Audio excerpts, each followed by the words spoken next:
So who wrote that? Me. It's just a story It's of a her blank life. page. Yeah, It's a great. real cheap book. About 50 cents. I think Counts for book reports. I think Dr. Jekyll and Mr. Hyde's a really good one. A really unnerving book, though, because I think that he hits it kind of right on the head with what's true human nature. You know, and Mr. Hyde just our sinful, depraved, like what that part of us takes satisfaction in. And it's like kind of creepy because of that, but I think it's a really good. I think it's a good book to read. Has anyone ever heard of the author, Marilyn Robinson? She wrote a book called Gilead, which won one of the Book Award prizes. I can remember reading that back in 2006, right after my mom died. And it was one of those books that made such a profound, it's a fiction book about a pastor who, elderly pastor gets married when he's in his late 60s and has a child, and he knows he's going to die, so he writes this letter to his son. He knows he's never going to see grow up, and telling him everything that he's ever learned in life. And it was just a really destabilizing period of my life when my mom died. I can remember reading that and saying, this is a book I want to read every single year to kind of mark my time with. And have you guys ever had any books like that that you just want to grow old with? There's some certain books that you just grow old with. Jeffrey, any thoughts? I think the most impactful book that I ever read was The Jungle Book. And just, it really reminding me of kind of where we've come from as a country. It talks about Chicago, when the immigrants first came over, and kind of what they went through, and as far as like working in the factories and all the, it reminds me too that there's never just one factor, that there's like 50 different factors, and it talks about like all these different things that go into everything that you know help, that they make decisions and stuff, and all these different factors that kind of play in, and they do this and then this happens, and then but it's not, I mean, it's not all negative, it's positive too, and it just reminds me that there's no, you know, that there's not just one, there's never just one right answer. That there's so many things that play into it that you kind of have to address things from this direction, and this direction, and this direction, and that direction. I can read that over. I think a great book really teaches you how to connect the dots to certain things that you know that kind of destabilize you, it gives you a different vision. You can't look at reality the same way. Oh, absolutely. Transition that into toxic charity. Think about this one. What are your main takeaways from reading Toxic Charity? What new thoughts, new categories, new ideas? What are you never going to be able to look at the same way again?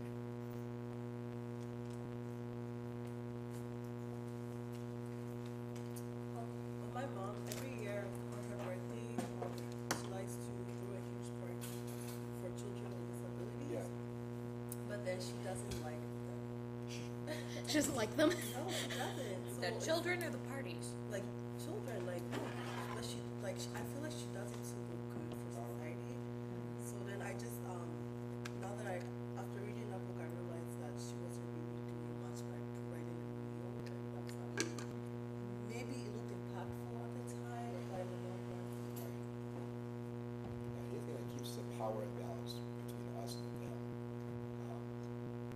So, is there a question? Kat, what were some of your takeaways? Toxic charity. I want to kind of build on what you said because it kind of made me think, oh wow, I need to take a closer look at the causes of things. Like I need to actually be one of those people who like calls their congressman and Takes a role. yeah, because often I think we try to tackle issues that we don't fully understand. One time I met a guy, and I don't remember his name, through a mutual acquaintance bunch of wristbands that were all supporting different causes. Yeah. And one of them was Autism Speaks. Yeah, right. So this was obviously a very caring dude, Yeah. but what he didn't realize is that Autism Speaks is actually reviled by the autistic community. In the community itself, and why is that? Just a brief. It's because of well, it's for a lot of different reasons, but mainly it has to do with the mismanagement of funds, so that way more goes into things like advertising and paying their board, which, by the way, comprises no autistic people, than to putting in putting in place support systems for families. They do support some research, but they don't support research that the autistic community likes, because It's more trying to find a cure. it's more trying to find a cure, but it's also more trying to find a system of prenatal testing. To identify Fetuses that carry Right. genes for autism spectrum disorder, which of course would lead to a lot of kids being prenatally aborted. Just like As Down opposed syndrome. to aborted any other way. Whatever. You know what I mean. Is that kind of the research that they're doing is around that topic of like, hey, we're trying to help people that if their kid's going to be autistic, we can kind of help them to say this isn't going to be what you want to get into? I don't know a lot firsthand, but that's my understanding. It's really distressing. and there's the opposite of that would be more the neurodiversity movement. Yeah, that's a really good example. Like there's the Autism Self-Advocacy Network that I've heard good things about, and their organizations particularly for women with autism. There's a lot of stuff out there, but Autism Speaks, because they have mismanaged their funds, kind of gets the most noise, and so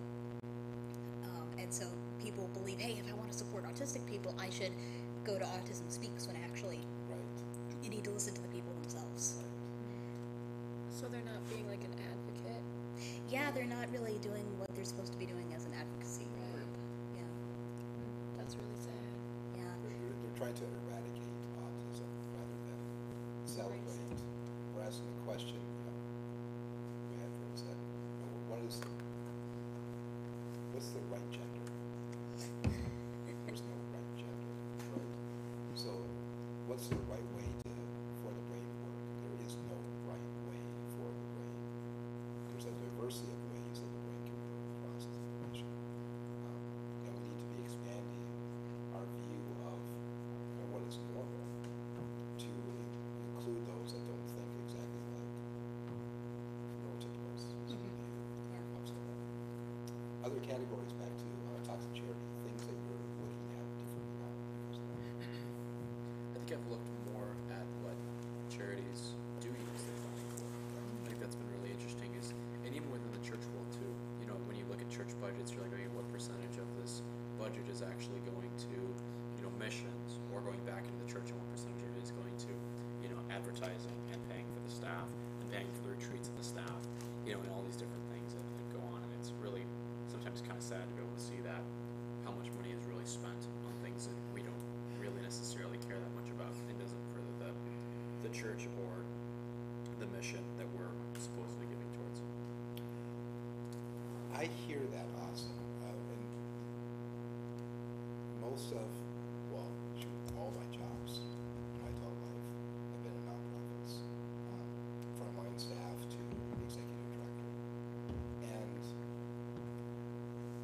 I think in terms of, because I've heard that complaint too, too much overhead, administrative overhead. And if all the money is being raised just to do fundraising and, right, instead of going to benefit the clients that we're supposed to be serving. So I agree with that. At the same time, it can't be done with just volunteers. There has to be staff. And there has to be, if you can attract really good and capable staff, they should be compensated financially so they don't have to work other jobs. So there's this misnomer that there should only be like 10% of any nonprofit should be spent on administrative overhead. And a lot of grants will look at that, Jeffrey, you know this too. And they only want to give to projects. They don't want to give to general funds. They don't want to give to, pay for admin assistance or something like that. That's how the work gets done. Can I specify really quick? Go ahead. the church that I was looking at specifically was 80% of their funds was going towards. That seems a little excessive, doesn't it? And I think that I totally agree with what you're saying. And I think that a lot of churches actually say less than 50% Right. is what's desirable. Up to 65% depending upon the staff that you have. And I think if you have good staff, that staff is going to maximize the funding that Absolutely. they get to try to spread it as thinly as possible. But I agree with Tom, and the problem is that if you make it so that people can't afford to live on, on the salary that you're paid, you're not going to get the best people Right. running your program. I mean, and that's just how it kind of works. I mean, Tom can tell you probably both of us worked in the private sector, we'd make a heck of a lot more than we do working nonprofit. So, in fact, I did make twice as much as I'm making now when I worked in the private sector. So I do this because of that. But yeah. Teen Challenge has been, that's just my favorite reference now. Boy, we used to underpay people so much. It used to almost like a litmus test of how serious you are about serving the Lord. We're going to lowball your salary to take away, any desire. If you're in this for the, money, well, man, we're not going to make that part of your employment here. And what we're finding now is that, especially when it comes to LADCs, there's such a shortage of LADCs that people are being lured away from Team Challenges. They can pay $10,000 more a week. So we've been able to match ourselves. So now all the salaries are going up more. And the whole push in Minneapolis at minimum wage for $10. We've known that's going to be happening, so we've been kind of proactive with that. And I think the frontline employers are looking at $12 now. Where 5 years ago they were maybe $7.50. But I agree with you. If 80% is spent on overhead, Yeah, that's a lot. that's excessive. It's just wisdom on the front of the elder board of what is good, responsible living with the funds that we've been gifted with. Of understanding that and having good discernment. Because you're absolutely right, there is no number to say, hey, here's what you should be spending, here's what you shouldn't, from an outside perspective from our place. But from an insider perspective, hey, we're wasting a lot of money on things that don't really matter. That's a conversation that needs to happen. Absolutely. Because you are, responsible for those funds for your elder board and before God. We'll gift more where funds are being used for. Julie, categories after. I really like toxic charity because I'm a lot more like I want to go abroad and do service, and I know there's like a lot of organizations that are doing a lot of work abroad. And previous to reading this book, a friend recommended a documentary called Poverty Inc. And that like shook me up pretty good because it like just talks about how the U.S. gives aid money, whatever, to like other countries, and they focus on Haiti a lot. And I've been to Haiti twice, so it was like extra personal for me. And the fact that like we give so much rice to Haiti that Haitian farmers can't make any type of living whatsoever. Like, and they keep getting hit with like hurricanes and stuff, and the U.S. feels like we need to go in and do like aid. And I think the biggest thing with Poverty Inc. was saying that yes, like especially with natural disasters, like there's a time where we need to step in and like feed people and like and this and that and the other thing. Yeah, no but the questions biggest asked. part is that you need to at some time like leave, like pull out and let people be sustainable on their own, because it's like their country and their, that sounds a little bit rough like at first, but if we're just giving and giving and giving and farmers can't sell their crops because we're giving out free food, and people that are trying to make people who are entrepreneurs making solar powered lights can't sell their product because other companies are donating 3 times. They're just donating it. No one's gonna pay for something when it's free.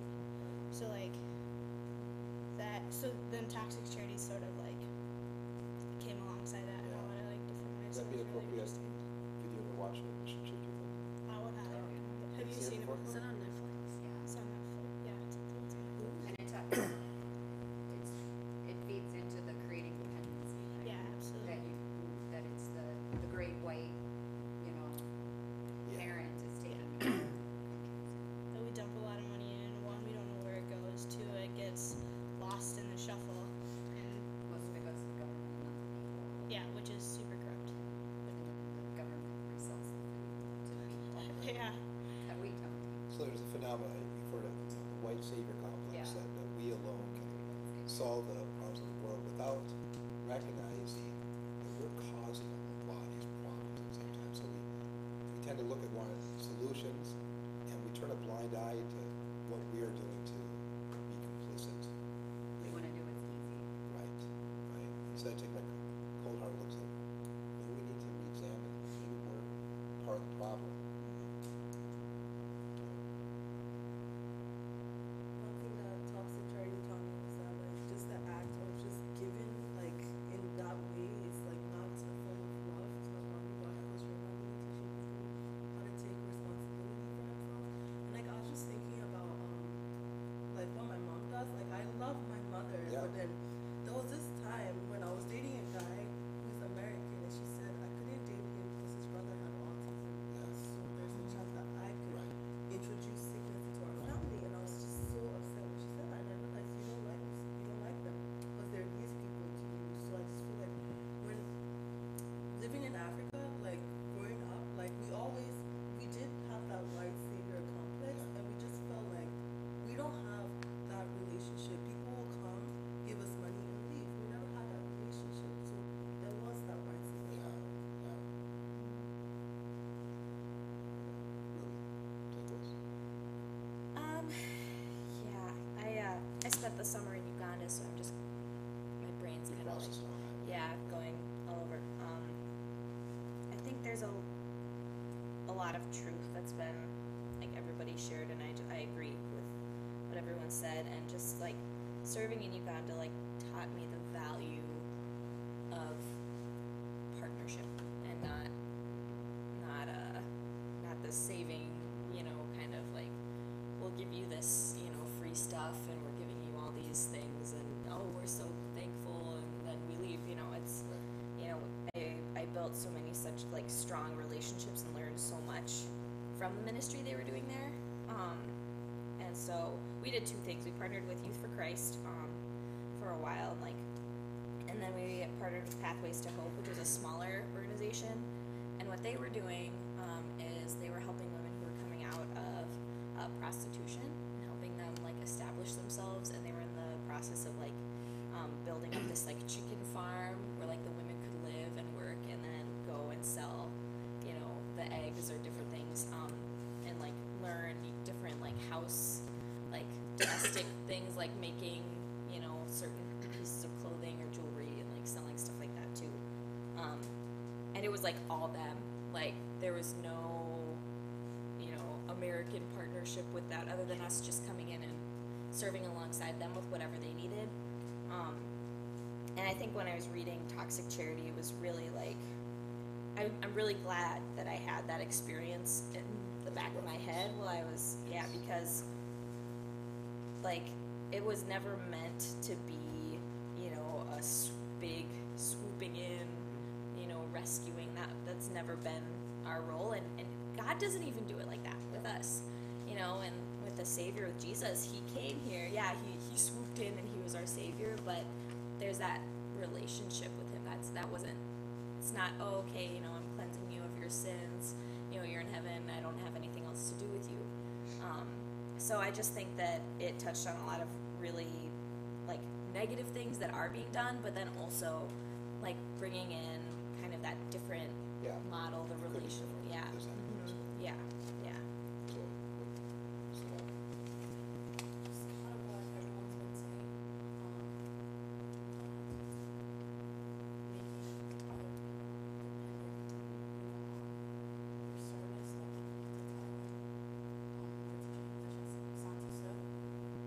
Before we went there, during the training, they just warned us like, don't go out there just cashing out, like on things, making it seem like you're rich, because then you leave and other people come who don't have the same resources as you, then you're helping them get confused. So the book just helped me to like also realize there was a proverb like, as you're helping people, don't be hurting them. That's not right. yes, right, yeah, As you're helping them, don't be hurting them in the long run. right, What you're doing now, let it have a positive impact. right. So that's what I really appreciate. And that's what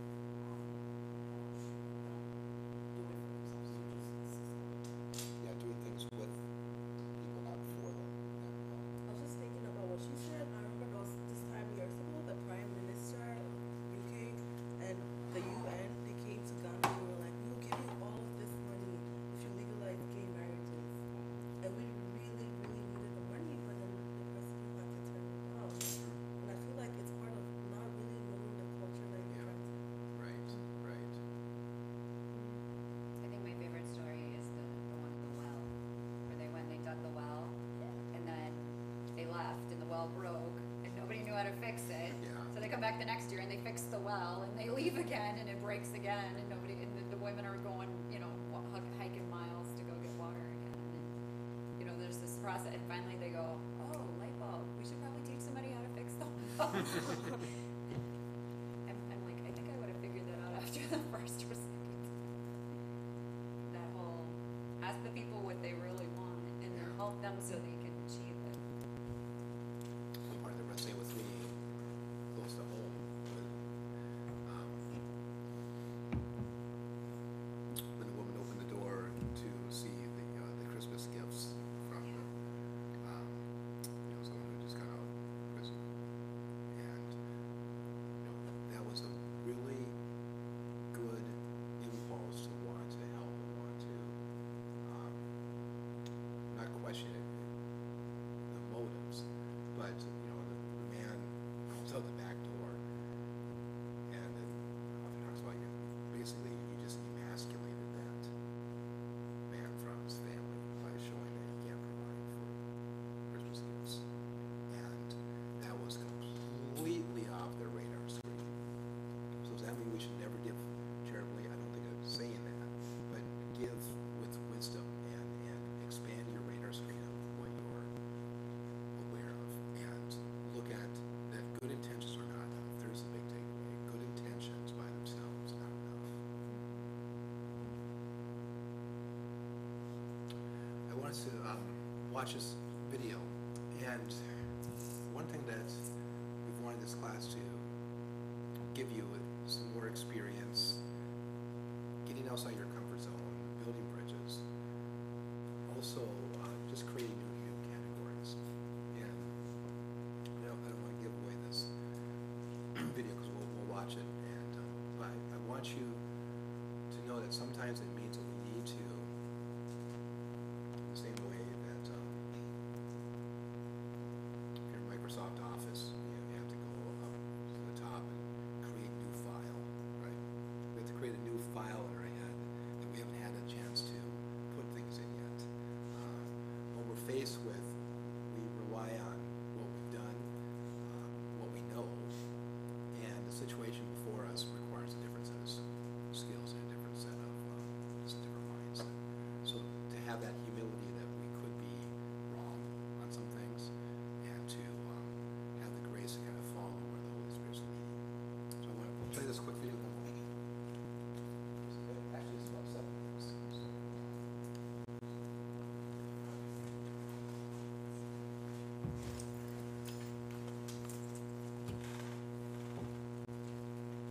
Went from zero to hero is the story our Steve Hartman has to tell. No one likes internet scammers, but here in Ogden, Utah, we found a guy with a most profound distaste. I mean, just wait till you hear how 34-year-old Ben Taylor responded to one random message, which read, "My name is Joel from Liberia, West Africa. I need some assistance from you, business or financial assistance that will help empower me." To which Ben insincerely responded, "How can I help?" You didn't mean that. Well, I wanted to see how does this whole scam operation work and how do they bait people and So you're just curious, I just wanted to go down this rabbit hole and see what were the tricks that they use to get people. and there's no way you could have guessed where that rabbit hole was going to go. There's no way I could have guessed. The journey began when Joel in Africa proposed a business partnership. He asked Ben to mail used electronics to someplace in New Jersey. Supposedly, the electronics would be resold and the profits split. I looked it up on Google Earth. It was just in a sketchy part of town. There were broken down cars all over the place. Street View even had a cop checking out the joint. Still, Joel insisted he would never take advantage of someone. Bible says in Proverbs 22, "A good name is better than silver and gold," Joel wrote. Of course, Ben didn't buy a word of it, so he proposed a different partnership. He lied to Joel, told him he owned a photography business and could use some pretty pictures. So how about a sunset? How about a nice Liberian sunset? And what, you were going to pay him for the pictures Yeah, of the I said sunset? it's good. If I like it, sure. You're just trying to keep him busy so he doesn't rip off somebody else. I figured that the more time of theirs that I could waste, the less time that they'd have to spend ripping me or other people off. Eventually, Joel sent 2 sunset photos, we think. I think there's a sun somewhere in there. Turns out scenic photography Could be. wasn't exactly Joel's strong suit. That could be a pupil. Not that it mattered. I told him, hey, this is great.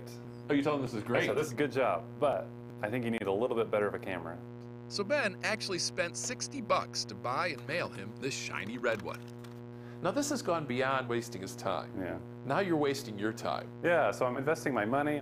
My family thinks I'm crazy because I'm interacting with this guy in Liberia. But Joel didn't think it was crazy at all.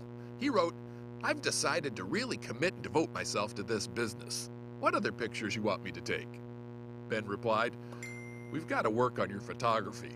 And eventually, Joel did get better, Yeah, these are actually pretty good. which posed a big problem. When he put in the work, I thought, oh no, now I've got to figure out a way to compensate Joel for these pictures, or I'm going to be the scammer. Well, the final copies are in. So Ben took to YouTube to sell a booklet he made using the pictures. He called it "By the Grace of God," a phrase borrowed from Joel's messages. The plan was to sell a few dozen copies to friends and family, until sales exploded. People from around the world in places that I never even heard of were buying Joel's book. Soon they raised $1,000. Ben told Joel he could have half, and the rest, well, Joel would get that too, but with a catch. Ben told him he had to donate that $500 to charity. And so, with that intention in mind, Ben wired the money. At this point, you need to know, $500 is like a year's salary in Liberia. So really, it's kind of ridiculous to expect an unemployed, impoverished hustler to just give all that money away. And fact is, Ben never thought he would. Until another batch of pictures arrived. There were book bags, notebooks. He cleaned out the market, rented a cab to haul the loot, and blessed 5 schools with abundance. Joel, seen here with a crown inadvertently overhead, turned out to be more savior than scammer. He came through. You were wrong about him. He showed me that there was a different side to him. For Ben, it was such a revelation. So here we are. He did something he could have never imagined just a few months earlier. He traveled to Monrovia, Liberia, set aside his doubt and distrust, and opened his mind to the very real possibility that someone he thought was a bitter enemy Hey, I know you. might actually be a friend in disguise. Joel, how you doing, man? It's good to see you. Happy to see you. Happy to see you. First thing Ben learned was that Joel never saw himself as a scammer. Yeah.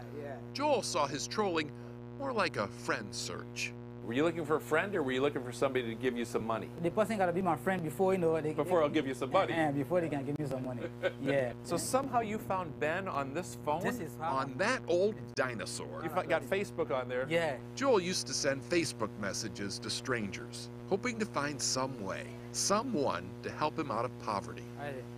How desperate were you? I'm more than desperate, Steve, because I'm a father of 7. To feed the kids, a lot of things that run into your mind. Like what? Maybe you go and do this, the wrong thing. There it is. Fortunately, by the grace of And God, there's the book. it never came to that. There's the book that made it all happen. They've now sold nearly 6,000 copies, which means this unlikely pair must now come up with a plan for their publishing enterprise. Whoa. Some of the profits will go toward Joel's basic needs, like keeping rain out. Brand new roof. That looks good, man. Yeah. But they decided most of the money should be reinvested in the community. Liberia is one of the poorest nations in the world. Half the country survives on less than $2 a day. And because need is everywhere, Morning. Ben and Joel want to continue helping the most vulnerable. These are the children who got those school supplies. Hello. They would like to do more for them. We appreciate that so much. Sure. Thank you. Oh, Joel had to do a lot of work to make it happen. They're also granting microloans to young entrepreneurs in Joel's neighborhood You're going to keep helping them, right? and hope to do a whole lot more. I want to come back. Because Ben is no longer the cynic who started all this. That's just not me. I've changed. I set out to embarrass a guy. I ended up helping a guy. I would much rather continue to help people. You feel good when you help others. And as for Joel, he says he's changed too. Bedroom. Although he still has to support his wife and 7 kids on what most of us spend at Starbucks. They share this area here? Yeah. Joel says he's okay using much of the money to help others. I help other people. In fact, he says the opportunity to be charitable may be the best thing to come from this. I need to receive. Now I'm you're the one giver. I'm giving now. Yeah. Yeah. At one point, Yeah. he sent you $500. Yeah. And he told you to spend the money not on yourself, but on others. Yes. Why didn't you keep that money? It's stealing. And not be dishonest. When you are truthful, when you are honest, sometimes from nobody, you can be somebody. From zero to be a hero. I have come from zero to a hero. Just because a person is poor doesn't mean they're not rich in character. In fact, many are great humanitarians, just waiting on the means.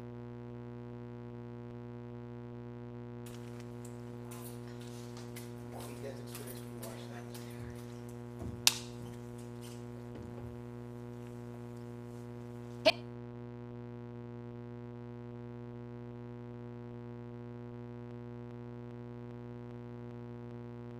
Message, CBS News. Steve Hartman is the interviewer. Sarah, what do you experience when you watch that? Made me really happy. I don't know. Because I've gotten message like that, and I'm just like, no, I no think way. we have all got messages like that. Yeah. Right. So it's just really cool that he actually listened to it after the fact. Awesome. Yeah, it's funny how he started out trying to scam. Yeah. It's funny to me. I don't think I'm strong enough in faith to go over there. I think that would have been. I feel like I needed to do a little business a little longer to build his character and say, yeah, actually, this is a good guy versus just $500 worth of stuff and then ship myself over there. Right. Say, oh, congratulations, you were a good steward with $500. So kind of interesting.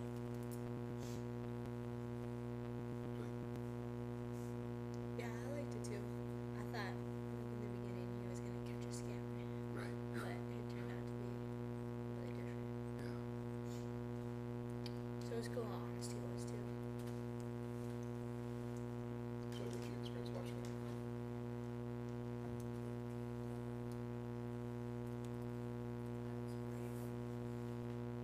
Trust the other, trust the man, all that stuff.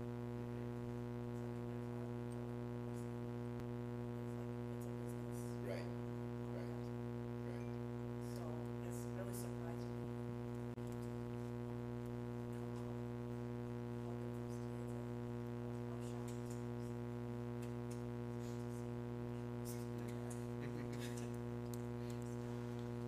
I never got to see the beautiful Liberian sunset I've heard about, but I thought that this man really became a better person for Yeah. me to trust him. Yes. How about that? You lived into that. Yes. Can't believe we got to Facebook on that little thing. Or some people do it in India too. It's so crazy. The patience that's gotta take. You know how Right, frustrated for the you are internet when to load. You're like, you gotta be, like, I can see this much of a profile at a time, and you're like scrolling And for it to down. load and everything. Oh, it'd be so annoying. Yeah, I mean, patience, and desperation. So the world teaches us there are just so many reasons to be cynical. And cynicism is a completely understandable response to what's going on in the world. I think my response was, he got lucky. That's my first response is that, that he's lucky he can run into somebody else. Yeah.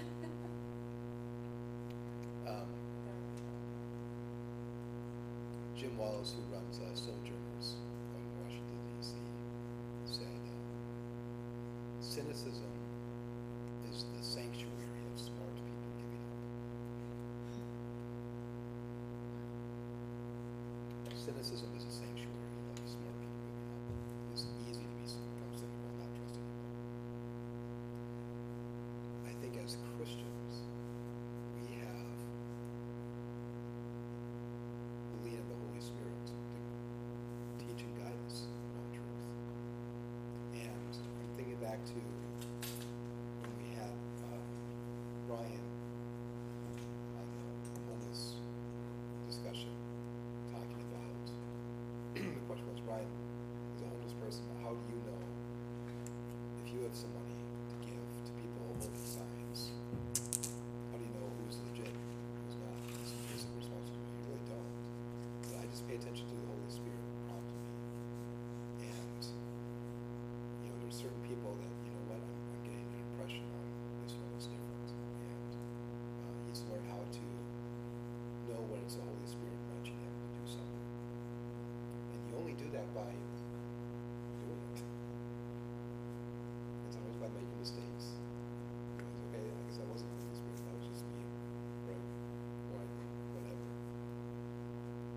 but the more you do this, the more you develop that sense of no, there's a movie. My heart's beating extraordinarily loud, and maybe that was what was going on with this video. Is that okay? Odds are, I mean, he thought he was catching a scam, and then when the photos came back, they were pretty good. So okay, wait, am I going to be the scammer now, or do I need to make do on what I said? Okay, I'm going to trust this one. And yeah, just having that dialogue with the Holy Spirit. Does anyone have an experience where that's happened, where they've got an impression from the Holy Spirit to do something that turned out to be the right thing? Yeah. For me, two of my spiritual giftings are discernment or perception and encouragement. And God's used it a lot in, I was going to say in a smaller way, but prayer isn't small. But in like my prayer life, where He'll just bring certain people to my mind. Yeah. It doesn't have to be, when I'm, in my devotion time in the day. Right. It's just at random times, and I'll, if I'm in close proximity to them, if they're around like the summer or the past summers with Royal Servants, I'll just walk up to them, just ask them if I can pray for them, or I encourage them, something I see, or I shoot someone a text, different things like that. And time and time again, like God has used that in ways where, they're like, wow, I really needed that today. Or like, you have no idea what just happened. And like, those were the exact words like I needed to hear. And it's just cool because I know that there's no way I could have known that at all. And it was just that little nudge that you just kind of listen to, and when you're obedient to it, how God sometimes lets you see what He's doing. Yeah. So that's not in the exact way, No, that's like. exactly what we're talking about. But yeah. So.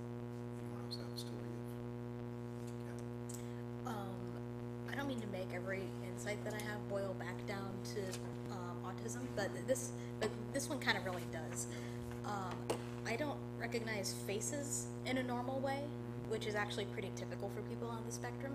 Instead, I sort of perceive one part of a person's face at a time, and that has actually allowed me to do something pretty interesting, which is because I have an interest in autism and its causes, I also happen to know about a lot of different disorders that manifest in the face.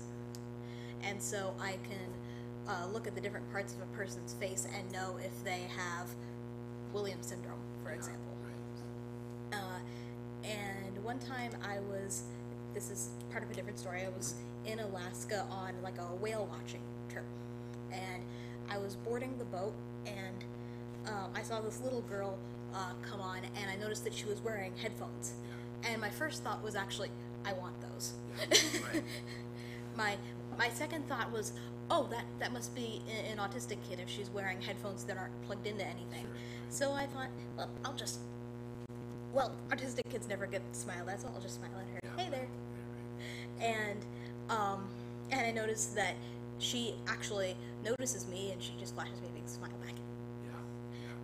And then I said to myself, oh my gosh, not autistic. I looked at her, and the Sherlock thing happened where all the little images flashed through my head, and I realized, oh my gosh, she has Williams syndrome. Williams syndrome is sometimes called the opposite of autism because people with it are unusually outgoing. Their brains are flooded with oxytocin, and it just makes them unusually trusting, sometimes dangerously trusting. I know, right? If I could like CRISPR myself, I would add some like Williams syndrome genes. But I ended up towards the end of the trip, when the boat had like stopped rocking, I came up to her and I said, "If you don't mind me asking, what do you have?" And she looks at me confused, and eventually she says, "I have special needs." And her mom says to her, I think she's asking what diagnosis you have, like what disorder you have. And the little girl says, "Oh, I have Williams syndrome." And I eventually, as a matter of coincidence, because she was on a different ship than me, ran into that family a bunch more times, and now we're friends on Facebook. Yes, look at that. But yeah, they're a really nice Christian family going on a cruise with their special needs daughter, and they're typically developing children. It was really cool. Is there any stories? I kind of get the prompting all the time, like, oh, I should go and talk to them. Yeah. Or, I don't know, sometimes I roll down my window and I give whatever granola bar or cash I have in my car. And I know it's not random, but I kind of like to blame it on it being random. But we know where it actually comes from. So, yeah, it's just like a really good feeling afterwards. People are like, yeah, that meant a lot to me, or I've had a really bad week, and you coming and giving me a hug like you did, like, you know, it's cool to just see the reactions of people, and it's all because of listening to what God tells us to do. Kind of like what Ruby was saying. Sometimes I get like a inkling to like text somebody, and it's like just very tiring, or something like that. Certain friends, it's really consistent with them, so Yeah. they're sometimes like appreciative of that, even if it's something that's like very minor but still bothering them. It's sometimes nicer or more easy to talk about when someone else texts you first and says like, hey, something off or whatever, and then so that happens. I really like it. I've been paying attention to when someone's on my mind, and it's not just a fleeting thought, but like they're right there, and then I'll be doing something else, and then their face or something will come back to me. So, you know what, I want to reach out, and I've learned to pay attention to that. You know, usually it's like 3 times. If it's 3 times, I know, okay, there's something here that I need to follow these stories. Yeah, there was this one time I was on confused, feeling sorry for myself. It was when I first came here, and I was so homesick. And then I see this woman standing at the checkout line, and she has long braids. And I'm like, wow, like her braids are so beautiful. So I decided to go and talk to her. And I don't usually talk to people that I don't know, but then I was like, I just felt the need, and I wanted to know if those braids were made by an African. And then she said yes, and then we started talking, and we changed exchanged numbers. She happened to be a pastor's wife. She invited me to church, got to know me for a while. I told her I was new here, and then she randomly told me that a friend of hers from church is looking for an executive assistant, and told me to apply for the job. When I went there, I didn't even have to interview. I got the job, and now they want to get me like a work permit and stuff. Really? Look at that. Wait, you're still working? That's the job that you work right now? And I started off with no pay for 6 months.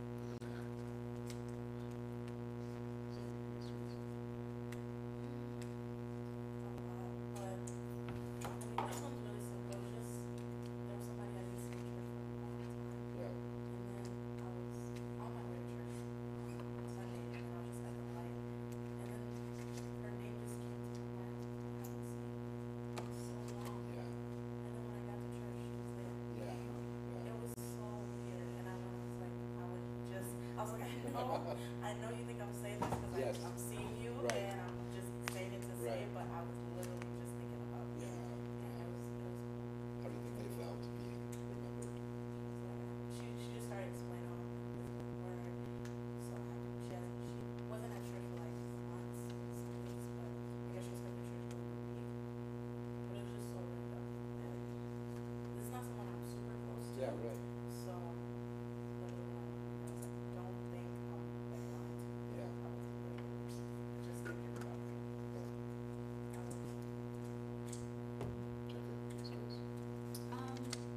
I work with a lot of homeless women, and I have this thing where it's like I'll help them to a certain extent, and then if they're willing to meet me halfway, then I kind of continue helping them.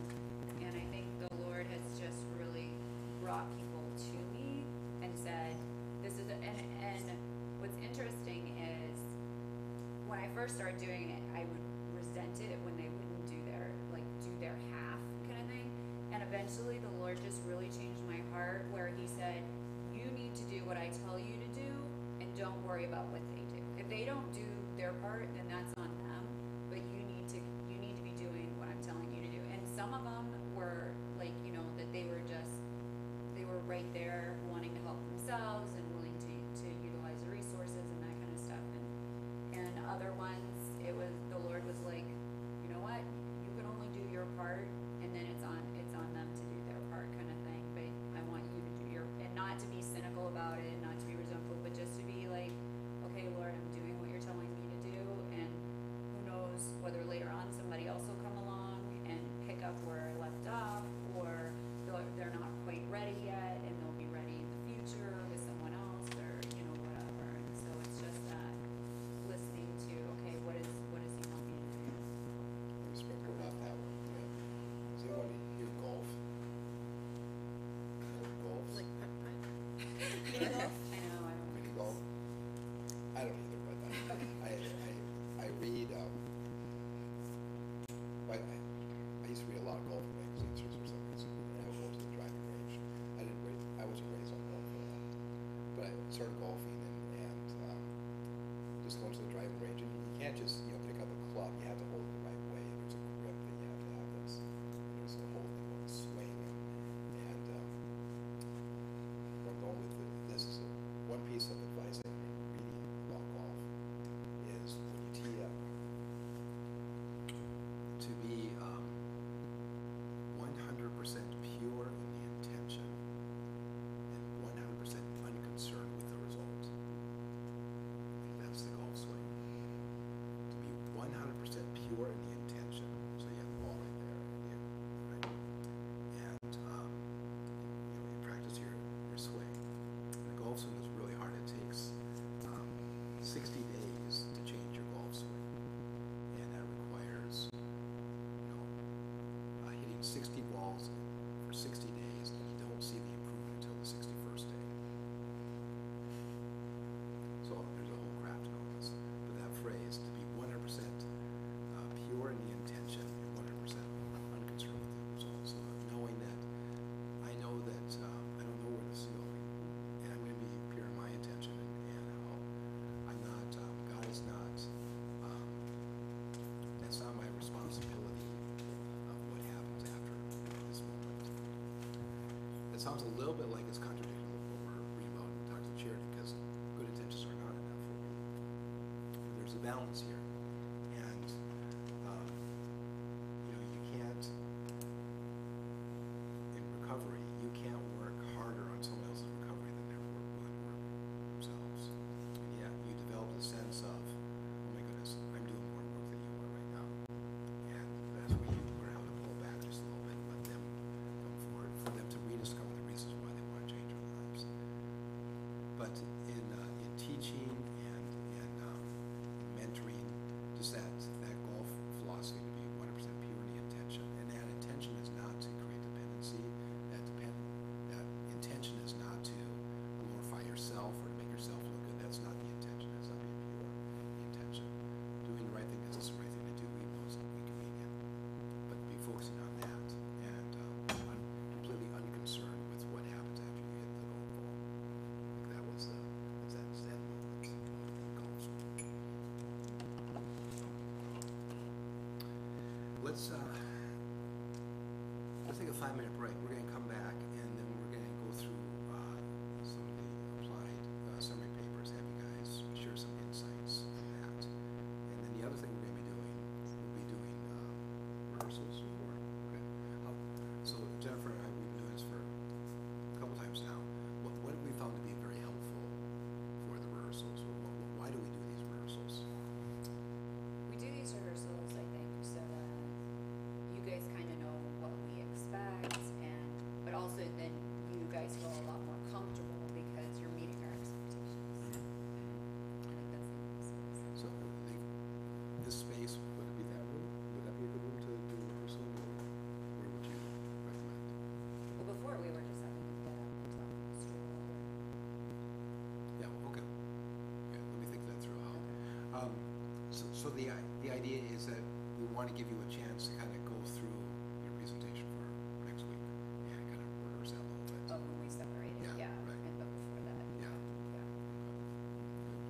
let's take a 5-minute break, get some more coffee, and we'll come back and we'll do some applied summary papers. And then if they have questions about the unreached people group, it generally surfaces when they're doing the practice sessions.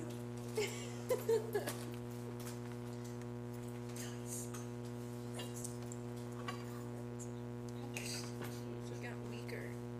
That's a good point. That's positive.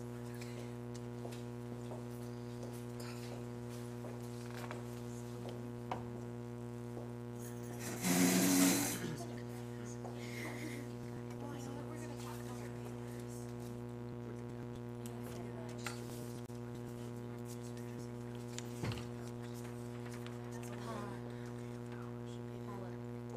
So will we just talk about our general ideas that we have for it? Okay. I'm good with that. And I can actually call out a next Really? Can we get Oh, them together wow. again this year? Yeah. Okay, thank you. I would love to. That's amazing. Thursday would actually be perfect for me because I had an interview set up for Wednesday. Okay. So I put, should I just wait till next after Yeah. Well, we're gonna have to put it into, can you upload them all to a Word document and share it? Because then I can get. Yeah, sorry, that's what I mean. Cause we have to have everything in one big report, like everything we've done so far. So, but to give it to her. Oh, sorry, to give it to her. Grading, should we just wait till turn it over to her? Just remember the last one. Yeah, we should probably have the unreached people group agree, you know, like have that document with those sections and then also upload them so we can get it all in one document. We can talk about this all on Thursday too, and make it less confusing, cause, yeah. Well, we'll just talk about Thursday, cause you'll have, your interviews are done, we don't have yours, so then we can. We'll be fine. We're actually doing, we're ahead, we're better than I thought we would be doing by this time. Really, yeah. No, cause we have like a plan laid out. That's great. I was completely blindsided by the whole we're gonna rehearse thing because I was like, what? Yeah, we don't have our PowerPoint yet. We don't know what we're gonna say. I don't know. We'll figure it out. I'm gonna get this done.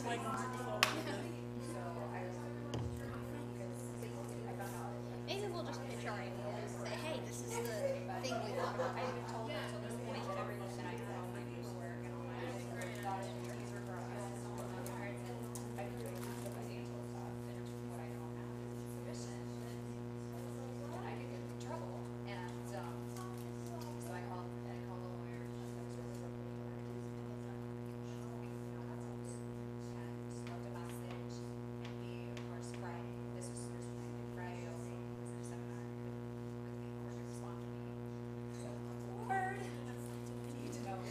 I actually don't know their names, but I spoke to someone who does like tutoring with a group of Somali students, and I'm going to visit her class.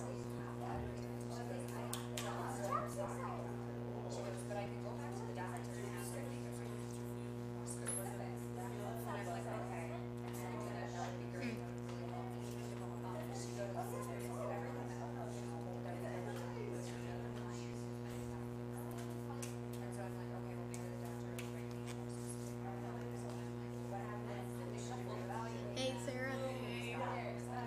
I need to wake up a little bit.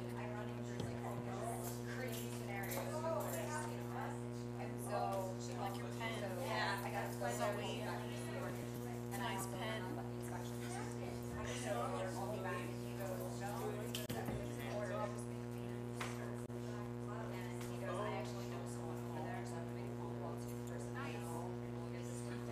No, keep going. It's great.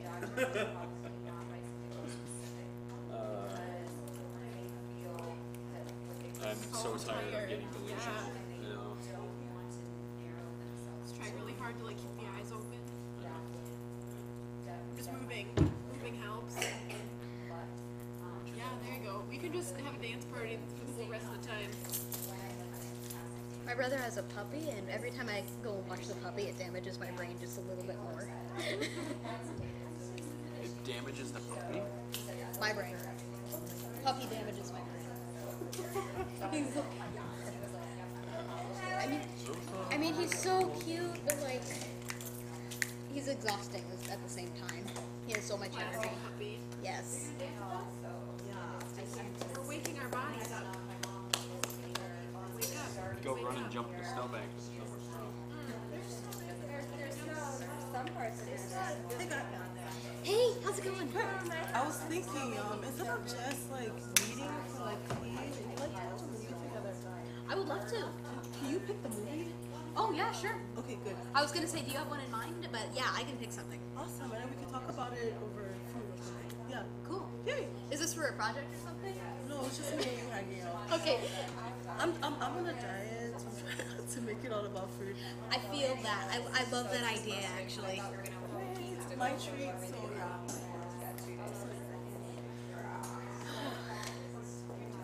And just let me know when, because I know you have finals. Oh, that's okay. Yeah, I will tell you when it works. Like probably not this week because I'm gonna have my Tuesday is full and then I have to be like out and about, like in town on Wednesday, meeting Thursday, and then traveling home Friday. But next week there should be some time open for me. What does next week look like for you? Just finished this. What are we doing? We're making another group plan. I was Oh like, my gosh, that's so cool. So is this like the end of the semester for you? Yeah, I saw my master's thesis in June. Oh, okay. So you're not completely. But I'm done with all handling coursework. I just need to write my final master's thesis. Oh my gosh, I'm so excited for you. What is your master's thesis about? Something to cool off so I can work it faster. how governments can work with mental health, homelessness, and yeah, just making that work with The wimpiest tone. like a No, it has to take water. That's so cool. Pop the lid off. We can't get in the car because then just spill all over you and waste your money. It's true. We take the lid off and wait for like half an hour for it to cool down, and then by the time it cools down, you're not even moving for it anymore. Because my tongue is moving. So true though.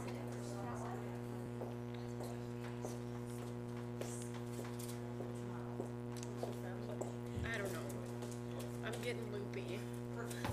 Which is not good because I still have to finish my little presentation thing when I get home. History and contemporary issues of missions. Dr. Lemke. Because Yishuling taught it for the first quad and Lemke takes it for the second quad. You have taken enough Dr. E classes to know that as long as you can sum up your stories. But it's Dr. Lemke now. It was Dr. E. And I passed with flying colors with Dr. E's half. They switched?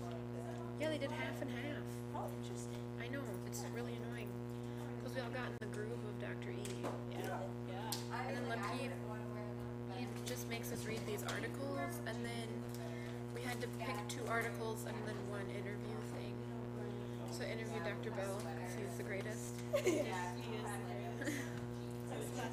I found out that urban ministry is something that I'm really interested in.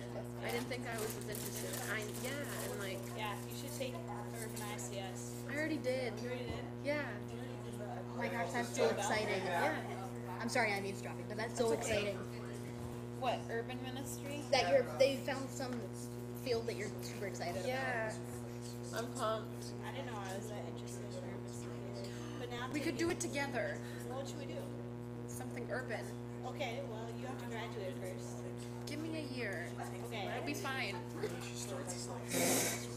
I have to go gallivanting around the world first. No, well I want to go get it.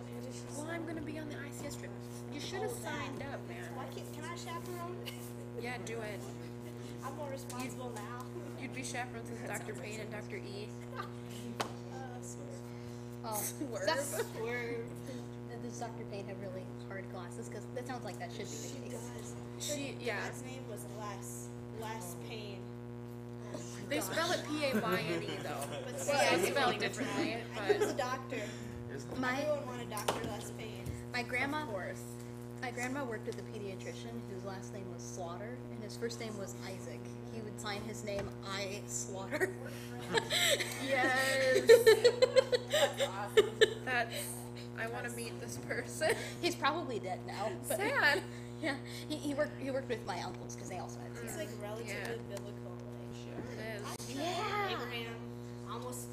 What about Isaac almost slaughtered? Is his middle name almost? It should have been. It should have been. Yeah, I never thought about it that way. It is biblical. They're Christian. Okay, everyone, I have a cooking question for you. Mind blown. Weird conversation. If you want to cook pasta, spaghetti, how do you know when it's done? Throw it against the wall. Why do you do? I just eat it. See how You throw it against the wall. No, my sister does it. I don't do it because then I have to clean it up. You throw a piece of pasta against the wall. Yeah, and if Why? it sticks, it's done. Yeah, the spiral cut ones need a lot of time before Personally, I just test it I would just. instead of throwing it. But I would just If manipulate. it with falls the off, ladle it's and not see. done. If Yeah. it sticks, the pasta's done. But she always overcooks her pasta, so So this Put that is one out this is there. a part of class where we throw some spaghetti against the wall and see what sticks. like real spaghetti. I want, let's go around and Zoe, to start with you. You don't have to read your paper, but pick out one insight. The category is things that you learn that you didn't know before. So this is new knowledge. I know there's probably some things that you guys wrote down there that confirms some things that you'd already been aware of, which is good. I'm interested right now, what are the things that you got that you didn't know before? So I start with you, and then we'll kind of go around and I'll choose another category. Okay.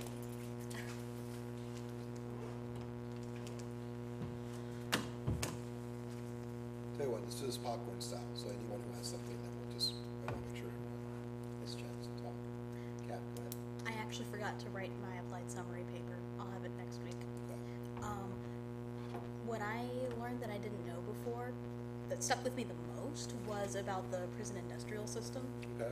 Because I had heard about it before, but only in a John Oliver segment, and he kind of goes too fast for you to learn anything from him. Without watching the same episode over and over Right. and over again, which Right. I just hadn't done. So yeah, I learned a lot more about. The profit yeah. motive behind private prisons. Yeah. And there's a business model that requires prisons to be filled at 90% capacity. Well, the state is going to be paying for 90% capacity whether or not there's 90% of inmates or not. And so it's in the state's best interest to not change any of the laws that are on the books. In fact, to get more laws, to bring more laws, to get more prisoners in there. The first time I came across that, I was like, what? Seriously, I thought this was all just about justice. About, some does something wrong, they pay for it, they pay your debt to society, get back in, all's good. You introduce a financial incentive for keeping people locked up. There's something really nefarious about that. I still, I want to check my understanding. Is it correct of me to think that part of the reason that these prisons are at 90+% capacity is because there are prisoners working like in the manufacturing of products for free or for below minimum wage, and that's how companies are able to profit from this? Yes. I'm still every prison has somewhat confused. Most prisons, I was going to say every prison. Most prisons have some sort of low. You can't just keep you unless you're a supermax facility in which people are locked in your cell for 23 hours out of 24 with 1 hour of yard time. They need to be doing something with their hands. And in Minnesota, I don't know if you've ever heard of MinCor. MinCor makes a lot of the furniture. I don't see any furniture, right? I mean, it's very. If I showed you a picture, you'd recognize. Oh, that's mostly the sturdy office furniture, dental office, doctor's offices. That's MinCor for sure. They It also repair computers. stands for Minnesota Corrections. Oh. So that's where a lot of people, when I was in Lino Lakes, most people had their job working in, and of course you get paid 25 cents an hour. Right. 25 cents an hour, and the phone call, costs $1 more a minute, so you have to work 4 hours just to talk for 1 minute. Yeah, all these different things. There's a financial incentive to all that.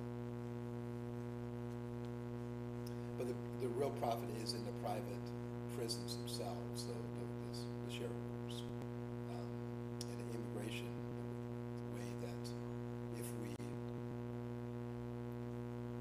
we continue to question people's legal status, like they did in Arizona, that law that they wrote, which gave officers the discretion to stop anybody who looked like a foreigner, to ask them for their documentation papers. If they could not produce, it was got carted off.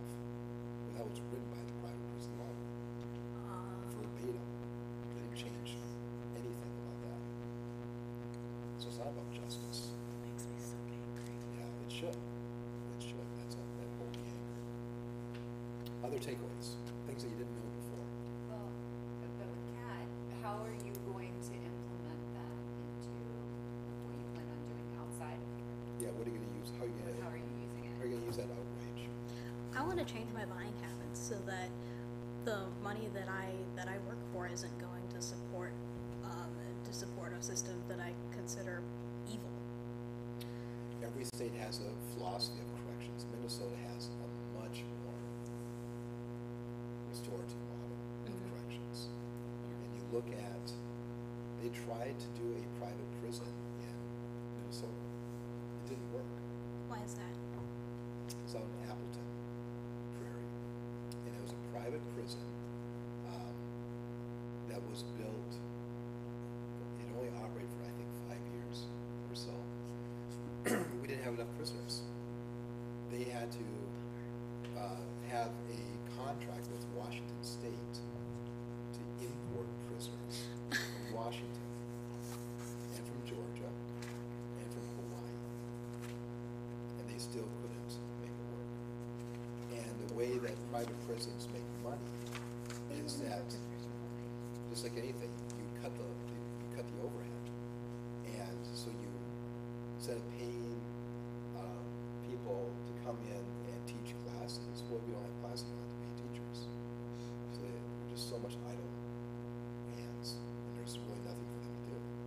And no education classes. The food is notoriously, for prison food, it was notoriously important, because you save money by not having fresh food. And that's how you increase your profits, by lowering the overhead. Well, these are real human lives we're talking about. This is a somewhat random question, but I'm from like the St. Cloud area, the big prison out there. Do you know what they make there? What their is? I drive by it all the time, and I always just. Well, there's a MinCor there too. In St. Cloud, is a closed facility, so we don't say Supermax. That's not the language we use in Minnesota. It's maximum, closed. Maximum is level 5. Closed is level 4. Medium is level 3, and then minimum is like 2 and 1. 1 is like work release type of thing. And St. Cloud is a level 4. There's only one level 5. No, Sanso would be federal, and that's almost minimum too. It's Oak Park Heights out by Stillwater. Has anyone ever seen that? You won't. It's underground. 5 levels underground. Why?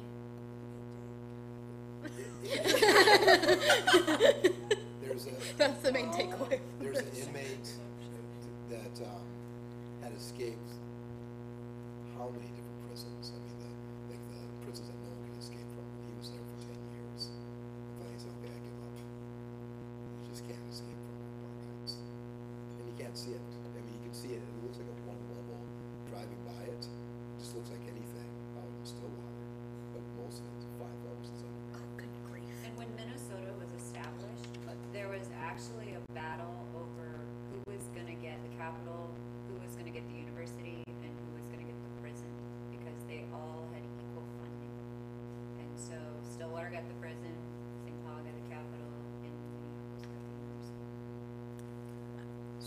when you commit a crime, unless you're female, then you go to Stillwater, and that's the only prison in Minnesota for women.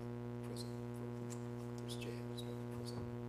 But everybody else, you get transferred to St. Cloud, and that's where they figure out what prison you're going to go to. So after you get sentenced, you go to St. Cloud for a little bit, and they'll sort out your classification. If it's a murder offense, it's automatically going to Oak Park Heights. You spend time at Oak Park Heights, and you work yourself down. So it's Oak Park depths? Yeah. Yeah. Do not run. But in Minnesota, it's not like the movies, like no one gets released from level 5 from Oak Park Heights. You go from Oak Park Heights to St. Cloud, because there is a part of the prison which is that Bowles facility. Part of it is processing, everybody goes through it, but the part of it is people serving time too. And Faribault is a level, is medium and minimum. But the idea is that you work yourself down, in every prison you have more and more freedom and more. The philosophy in Minnesota, this is when you walk into I remember seeing the sign in Lime Lakes when you walk into the lobby, they want to make your first time in prison your last time in prison. And so they begin working on your release the day that you start. They're thinking of that, which is a much different way. Iowa doesn't think that way. Iowa, life means life. In Minnesota, it means 23 years. 30 years you serve, 23 of them. But then you work yourself down from a medium to a minimum to work release. So by the time you leave prison, you've had more of an on-ramp. And they're very intentional about that. That's really kind of awesome. Yeah. But it's also, our recidivism rate is higher than other states. 65% of the people who leave prison are rearrested within 3 years. But that's because we don't send people to prison as a first resort. It's always, in Minnesota's prison as a last resort. In Shakopee, the average woman, female prisoner has gone through 17 different diversion treatments before they go to prison. Now, there's some crimes you go directly to jail. Murder, there's no community corrections for that. That is prison. But it's much more restorative, and that has to do with the tone of Minnesota and the Commissioner of Corrections. Orville Ponga was the Commissioner of Corrections in the late 70s, said that we believe that prison should be a place for people that you're afraid of, not people that you're mad at. And so the number of people in community corrections in some sort of diversionary program is about 100,000 people. And our prison population is hovers right around that 10,000. Wisconsin has the exact same population, right around 5.5 million. And there are 33,000 people in prison. They don't have the same philosophy. They have fewer people in community corrections. Thinking there's close to 5,000 to 6,000 women prisoners in Wisconsin. And in Minnesota, there's about 550. Just a different philosophy. Other takeaways though from the prison industrial complex is a real thing. What is the percentage of re-offense in Minnesota versus Wisconsin? I don't know what the reoffense rate is in Wisconsin, but Minnesota hovers at 65%. That's because we're not sending people to prison for skipping Sunday school. You've been in the system. You've earned it. You've earned it. Yeah. And so, I mean, if you put people in jail and you don't let them out, they never have the opportunity to prove them wrong. You know, here in Minnesota, we might have a higher reoffense rate, but if it's minor crimes, we're giving people the opportunity to actually. Well, and a big part of it is so hard when you get out of prison to find a job. I mean, I have a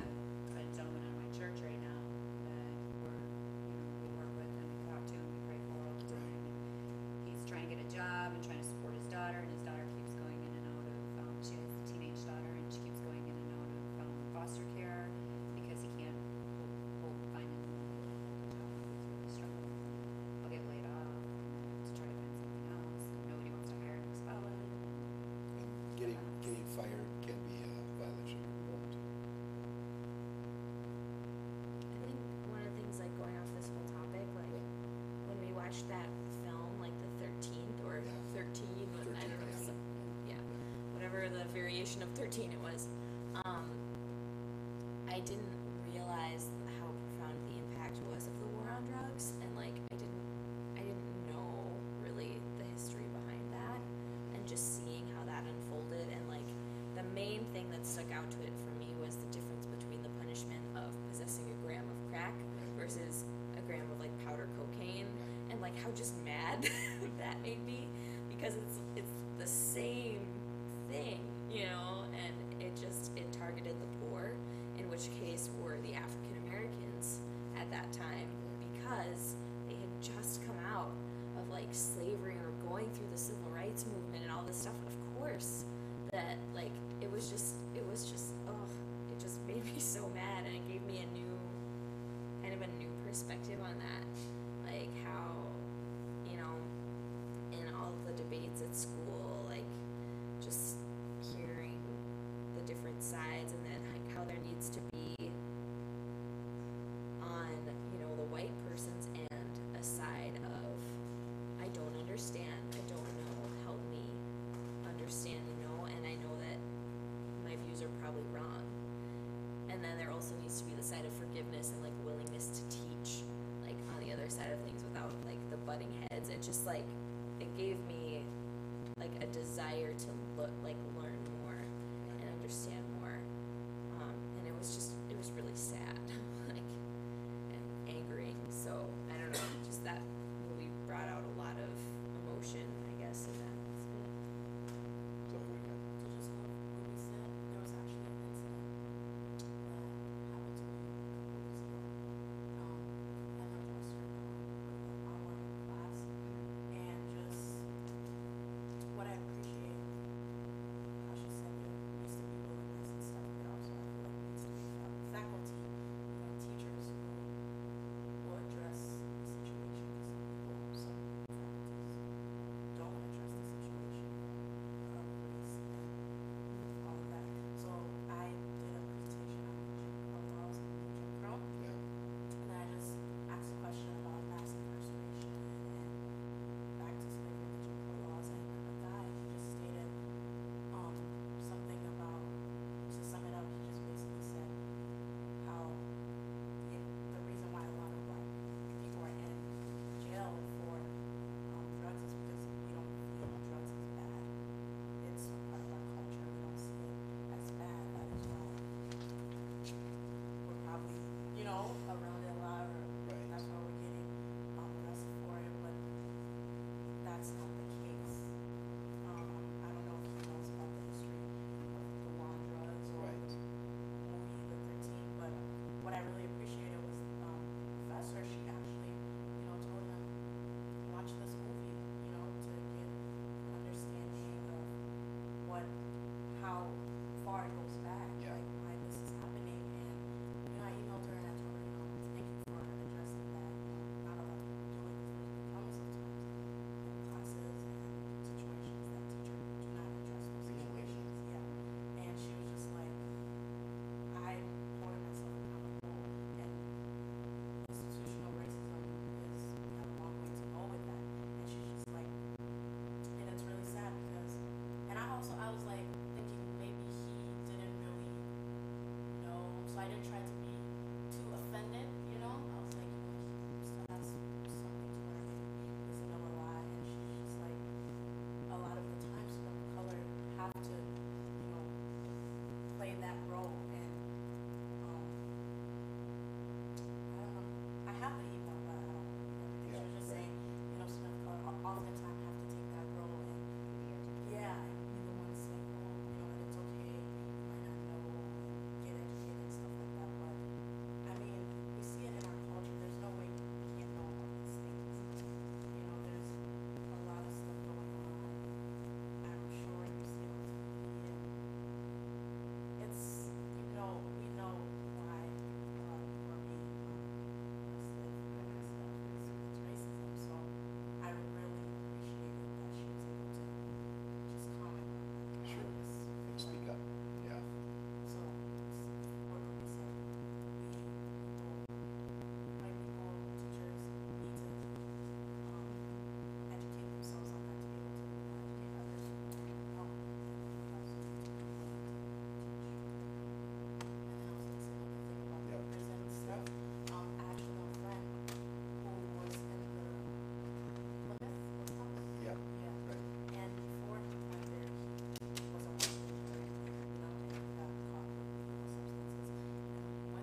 first thing that happens is you go straight to treatment.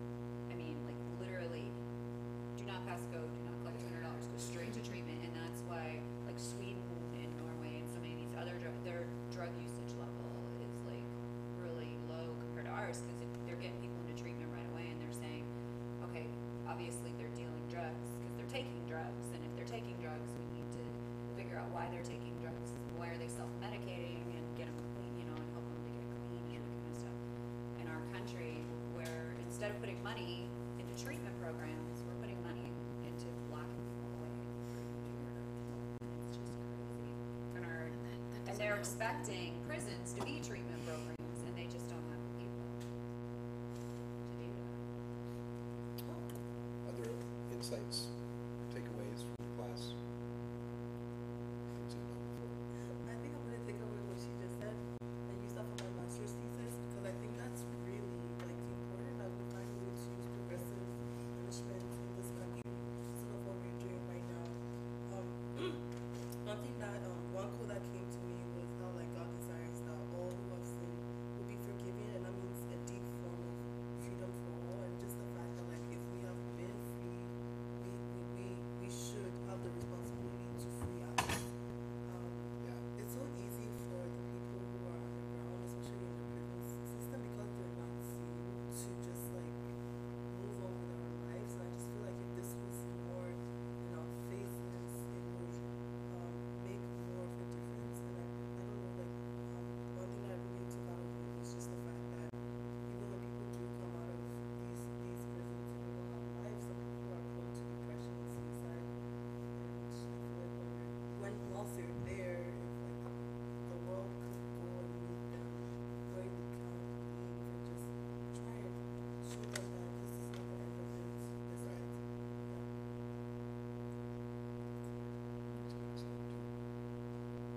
Other things you guys wrote out? Jump off. The mental illness thing was super interesting. Unpack that one. Well, my family struggles with a lot of mental illness, and like I have stuff that goes on too, and so I don't know. When he was talking about shame, it really resonated with me because I feel Mastery motion. yeah, because I felt a lot of shame for what I have, and I know that my family does too, and like I don't know, just knowing that that's okay. It was just really cool to hear him talk about it. And then talking about how to like deal with mental illness within the church. I think that we have a lot of work to do in that area. So I don't know, just really cool to listen to. For me, I kind of went off of that a little bit, and I talked about trauma, one of my things, and kind of how you talked about like single incident, or we talked about like single incident, complex trauma, and then like mass trauma. There's like 3 different varieties and styles, and talking about the different effects of each level of trauma and how each one needs to be counseled differently, because there are different variations of each one that don't roll over to the next. And it was just really interesting to hear about that and kind of understand how compassion needs to be given to specific people with this trauma, and how it changes how you counsel them about what they've gone through. Called trauma-informed care. This bleeds more into the categories of it's not entirely something I knew, but it's not entirely something I didn't know. It's kind of like in the middle. Sure. Talking about trauma, just like in my own life, how like trauma's been a part of that, and the like not like a get over it kind of mentality, but like it just kind of made me see, like when he was talking about how impactful trauma is, it gave me more grace for myself. Yeah. And struggling with it, and how trauma changes you physically. And like how it changes, like doesn't make you like paranoid, but changes the way you see things, and like and how sometimes that lasts forever and it doesn't fully really ever go away, and like just kind of like I know that Christ's redemptive work through the cross can make things new. It makes us new completely, but like there are certain things that like will stay with you, and like that's okay. And so I guess it was one of those things that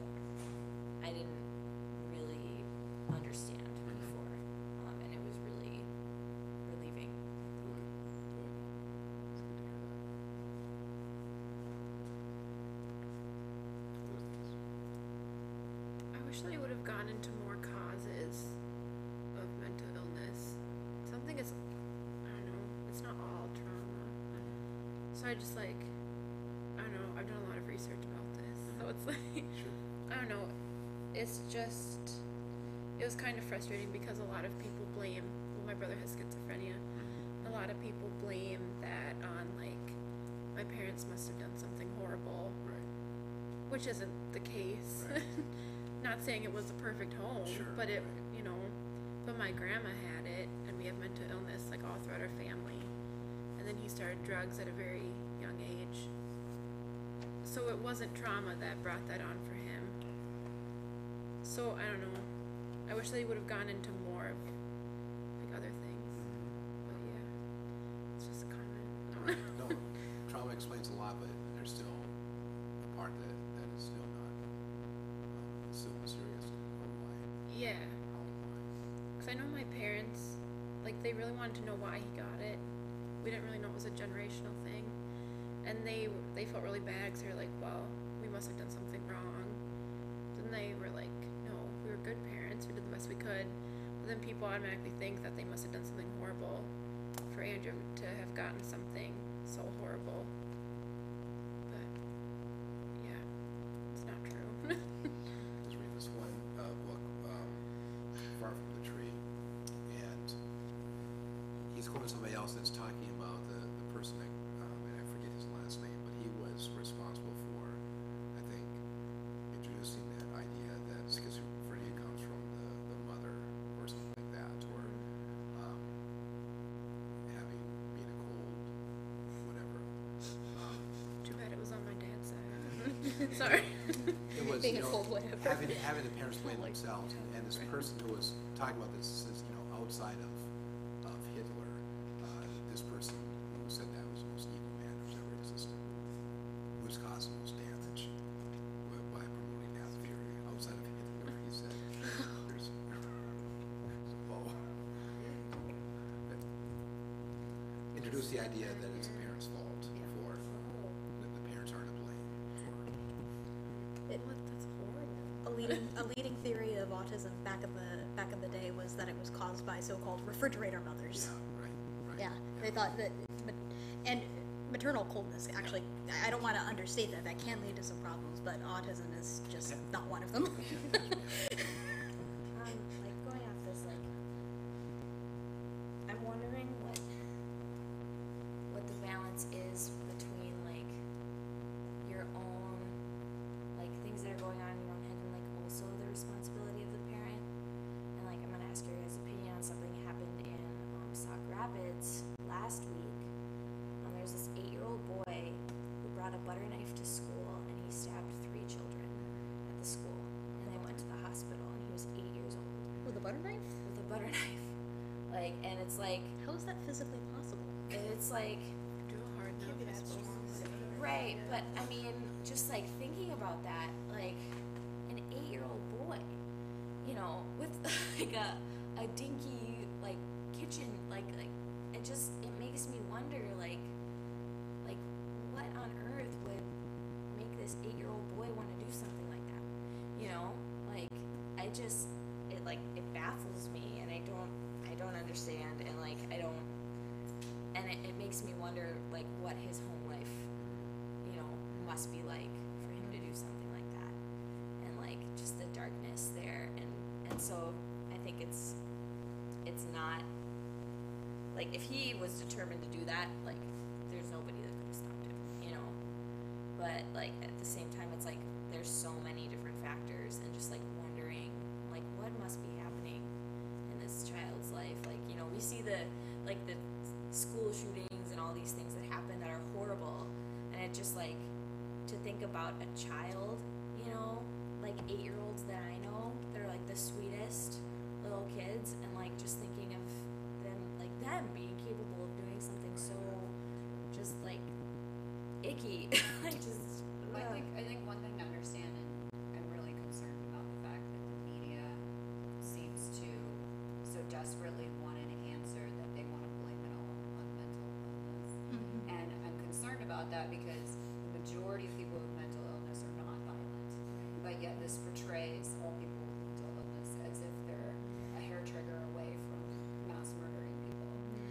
that's a huge concern about what's going on in the media right now. I think that when someone does something like that, there are a lot of compounding factors. There may be mental illness and untreated mental illness involved, but there are other factors as well, and all these pieces kind of come together in the perfect storm kind of thing. And it's really unfortunate because I think that, you know, people who have mental illness are now kind of looked at sideways, like, are you gonna pick up a gun and kill me, you know, kind of thing. And it's really sad.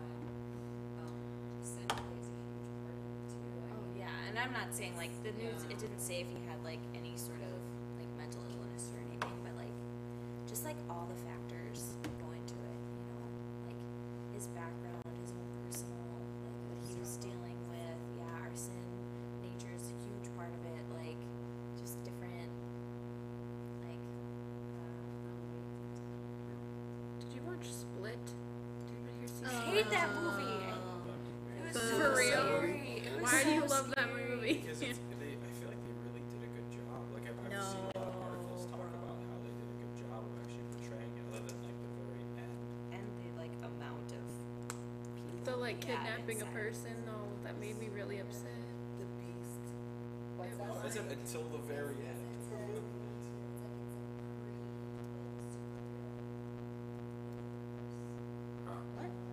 Yeah, it's meant to be like this other. Yep, yep. Interesting. But people confuse. I don't know. I'm gonna talk about schizophrenia some more. People would always be. Are you talking schizophrenia or are you talking about? Well, no, they'd confuse schizophrenia with multiple personalities or bipolar or any of these other things. And it was just they're all nuts. That's what I would get from my friends at school. Yeah. My friends at school. So watching that movie, I was just super frustrated because I was like, ugh. More stereotypes. Yeah, it just disgusted me, and it was really well done.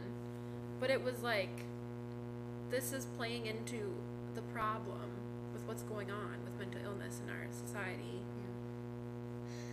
Well, I think the issue with that movie was that one of his personalities was a murderer, like a serious murderer, and I feel like because of that, you have to keep coming up with more personalities to hide that, because that's what a lot of those murderers do. I mean, they just walk around as themselves. They're okay. I can't remember the name of it, but then they're okay people. But then this is what they do. I work in a mental rehab center, and they counsel, and then we work with little kids, and I think the arms, CTSS. Yeah, right. And these little kids, during their arts sessions and play therapy, like, you can see children drawing pictures of men stuck in boxes and arresting the therapist and tying them up. And like, this is children, like 5-year-old, 6-year-old. So I'm not surprised to see a little child at the age of 8 going to school in life, because in their arts, in their play, this is what they do. It's Interesting. Let's bring it back to the plan summary paper. More insights. Oh, I'm sorry, I had something to tack on. After The Princess and the Frog came out, several children were hospitalized because they got salmonella poisoning after trying to kiss frogs. It's sad and hilarious at the same time. Yeah. I just feel like M. Night Shyamalan has some social responsibilities that he's not meeting as a creator. Does that make sense? Yeah. That connection? What is this creative thing? I'm sorry. Let's go back. Two more insights, and we'll change gears. Julie? My top one was when we talked about homelessness, and then like at the end of the video, one of the quotes that like really stuck out to me was like, it says something along the lines of like, until a person that like a non-homeless person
interesting when you see the same people over and over and over again.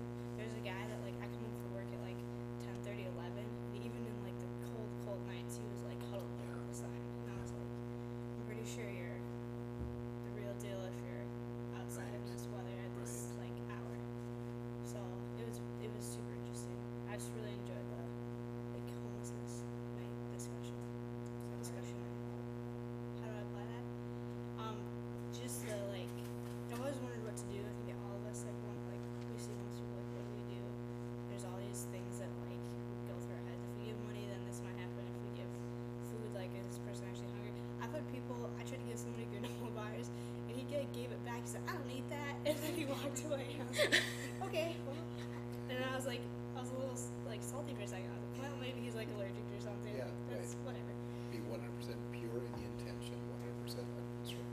Yeah, and then one time I like got tickets from Union Gospel Mission, like they came to Northwestern River, and I gave like a person that, and he's like, they treat me like shit there or something, and he like gave it back, like I don't go there, and all that stuff. So it's like interesting how different people react, and I appreciate the honesty, like honestly, but the like invitation or the like, hey, you can go talk to a homeless person and potentially like change their world just by like talking to them. And like the video didn't really work out, so it's not always going to be like every time that you like you're the savior or whatever, but even just talking to somebody about their story and their life and their needs like could Right, really but grow you with never them. know. We're seeing people live a chapter of their life, and it's not the whole book. Right. And there's more to the story after we live their lives. And have the humility and the trust that God has other people raising up for certain points to be coming into people's lives, and it's not all about us.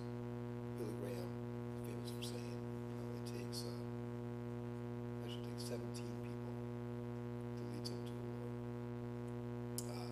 First person thinks they have nothing to do with it. Last person thinks they had everything to do with it. And to have the humility to be number 13, or number 8, or number 16. Number 16 walked away and said, well, here's something that didn't work. Oh boy. Right? Without number 16, without that. So to have that humility of when you're seeing people who are in work in process. And yeah, the video ended without the happy endings necessarily. That doesn't mean that they're not living good lives now after the camera stopped rolling. One more insight, change gears. Kind of want to bring it back to 13th. Well, I've been in a lot of classes where we talk about like the race issues and stuff in America, but just to see like the laws, like how it progressed throughout the years, and then how the numbers for the prisons like went up, the incarceration rates. I just thought that was crazy, and I don't know. It's like one of the main things that stick out for me in this class. When I watched that, I thought, how have I like not heard of any of this before? Right. Like this is just crazy. Like I've taken whatever classes and like paid attention to most, like in school. Like I've never heard like hardly any of this before. Like how is that? All the presidents were good. The laws that they did. Same though. I went through a lot of schooling and never heard about the prison industrial complex. Yeah. I'm like, how did I not know about it? I guess it's not whatever educators' responsibility. Well, it should be their responsibility. I don't know. I guess maybe it's just one-sided. So I've had a conversation with a few people, a few white people at school. Just talked about what actually happened and what's still happening. I don't know. I just want to keep doing that because I feel like I could make some type of impact by talking to one person, Even from back home, like it's a pretty racist community. We talked about that before too, but like I've talked to my friend who thinks that like all black people are criminals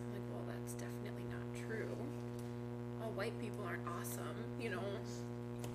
So just like having that conversation, opening up the doors. I just really want to keep doing that. I don't know, like today something like kind of heartbreaking happened in my house. I live like very close to Lake Como, and that neighborhood is very, very Caucasian. So, so for the first time today, like okay, usually the dog barks at the mailman, but then today for the first time, I saw a black guy walking across in front of my house, and the dog kept barking and barking and barking.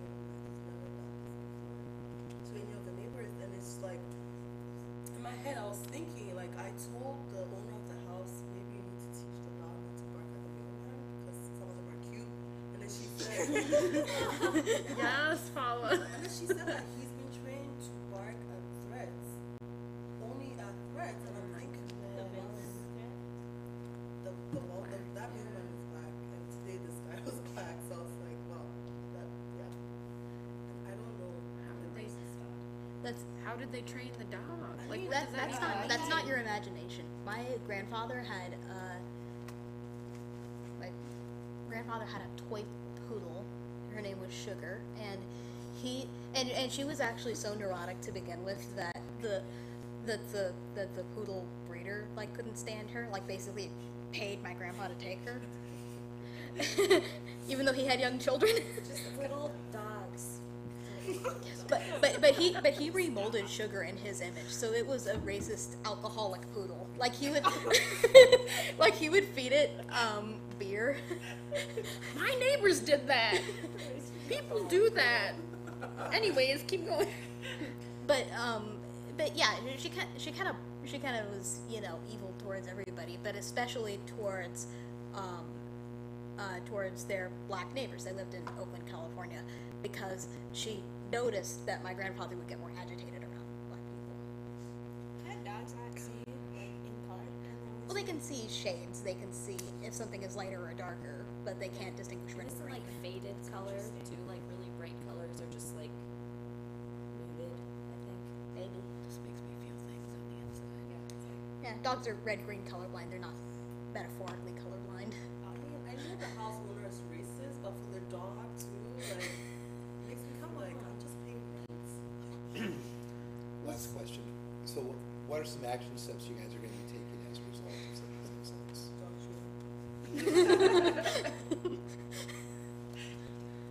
Standing up for what's right, I guess. What does that mean to you? It's not put on the spot, huh? Like, when I was writing my paper, I just kept saying treat everybody like you want to be treated. And I know it's a golden rule, so it's super corny, but like, just do it. Like, if you don't want to be barked at your dog, like, don't train them that way. And like, if the mental illness thing, like, if you wouldn't want to be stigmatized in that way, don't do this, you know? I don't know. Well, one of the things I was thinking about, you know, is that, you know, all these shooters are white men. So what if we went around and we all looked at white men and went, you know what I'm saying? Just regular Exactly. random white men on the street, you know what I'm saying? That would be an interesting experiment to do. Is for like there was an Irish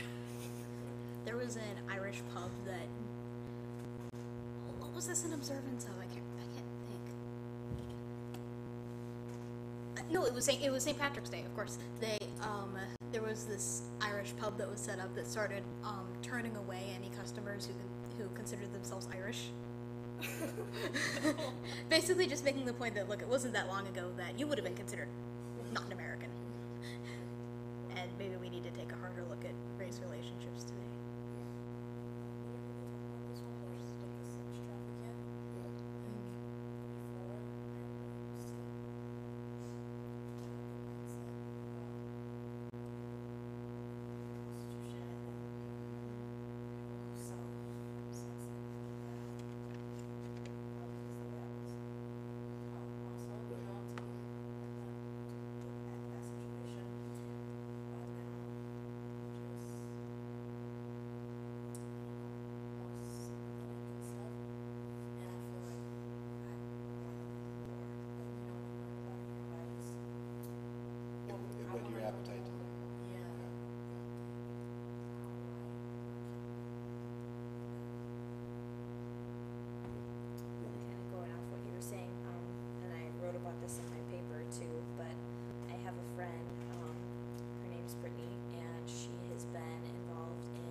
she does because I want to make a difference. But after reading like, you know, toxic charity, different things like that, it's like I want to make the difference that I can, you know, without being damaging. And like also, I just feel really convicted in prayer, like especially for like the buyers and the sellers in that market too. Because as long as there is a market, there are people who are wanting to buy, they're seeking out. As long as there's a demand, there are going to be people who rise up to meet that demand and profit from it. And, you know, just really praying for God to convict them in their hearts, because the girls already don't want to be there, whether or not they know that consciously, you know, that they don't want that. They like, and so just like praying for the bad guys, because I think that sin is sin in God's eyes, and we stratify it and we make one sin more ugly than the other, and in a lot of ways, like I think it is like one of the ugliest sins, but at the same time, before we were believers, we were in the same exact place in God's eyes, and like just praying that the Holy Spirit would convict them, and also realizing that it's not gonna go 100% away until Christ comes back, but like doing what we can, you know. So One thing I thought about is like every time I go back home, when I go, I get so irritated by my family, because it's like we might be like we might all be African, but then I see that stigma and I see that negativity, and I remember going to a wedding with my mom, and this guy comes to sit next to me. His wife is a server, and my mom says, we were talking. I was trying to talk to him about Christ, and my mom was giving him dirty looks the entire time. When she left, my mom said, "Don't talk to people like that. He's not your class." And I go crazy, because I always tell myself, you know, I don't want to go back and live with my family because they drive me crazy. But then now it's like I really want to go back, because the woman on the prostitute, it's her fault. The little girl that's raped, it's her fault. It's always like they're always, yeah. So this has really opened my eyes to see that I also grew up being raised up with stigmatizing people.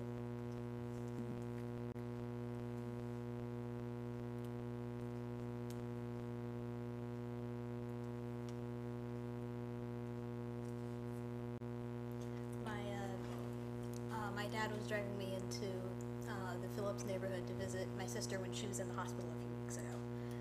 She's fine now. And of course, as we were driving around a corner, there was the obligatory homeless person. And my dad's first question was, "I wonder how much money that guy makes standing there." And my first question was, "I wonder what's happening in that guy's life that he's out on a crappy day like today, because it was cold and raining." And I wonder what, and at that moment, there was the obligatory situation where I didn't have anything in my pocket, but there was also now not only the question of how do I respond to the homeless guy, or the ostensibly homeless guy, but how do I respond to the question? What'd you come up with? Nothing. I wish that story had a better ending, but I just didn't really know what to say. If you were to say something now that you've thought about it, what would you say?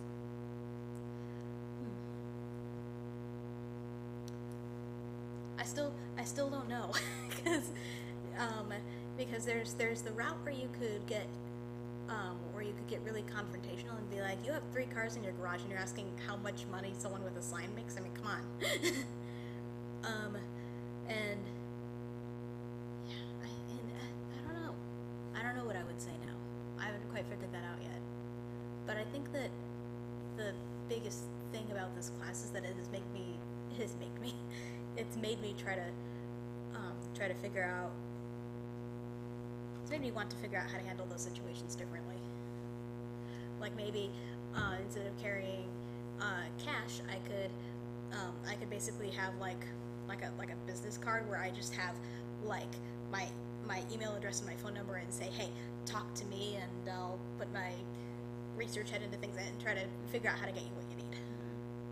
That's just a thought that I had, but yeah, I don't know. Well, when you're dealing with conflict, there's certain tools you need to have in the tool belt. One tool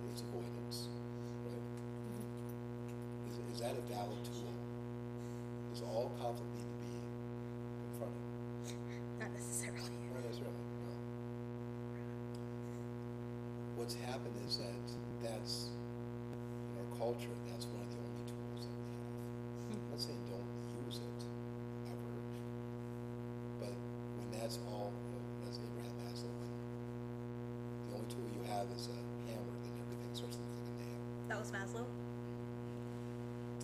And we're taught in polite society, Western society, that there's two topics not to discuss in a polite company. What are they? Politics. Religion and politics. Hang on. That's enculturated in the Western mindset. Really? No one told me this. In polite company, you don't ask about someone's religion, you don't talk politics. So what's happened is that our default position is avoidance of all conflict. And we have people who are just not very political. They're not very interested in politics. You talk about the prison industrial complex, their eyes glaze over. What is that? Right? And because we have such a partisan, divided society, we listen to people who think just like we do. And if you are not interested in politics, you have zero incentive to listen to the argument from the other side because it bores you. It's not a topic that you're even interested in. So for many people who are non-political, they're just not that interested in these topics. And so there's no incentive to investigate what the other side is saying. They feel that it doesn't affect me. It doesn't affect me, and plus I'm listening to everything in my Facebook feed and the news I watch. It reconfirms everything I already knew about the world. So how do we get another tool in the toolbox besides avoidance? And when we recognize, when we can see the infrastructure, so what you were talking about, the institutional racism is a structure. You have to, once you see it, it's hard to unsee it. But unless you're looking for it, you're not gonna, you don't have to. People can live their lives without having to look for that. We realize that silence, we're reading something about this, silence only helps the oppressor, not the oppressed. And so, Sarah, this one's to you. In those conversations in class, when you hear a comment, you don't speak up. You're siding with the oppressor. Now, you're practicing your avoidance strategy, and in Minnesota nice, whatever, the passive aggressiveness, all that stuff, comes in handy. It does. It works.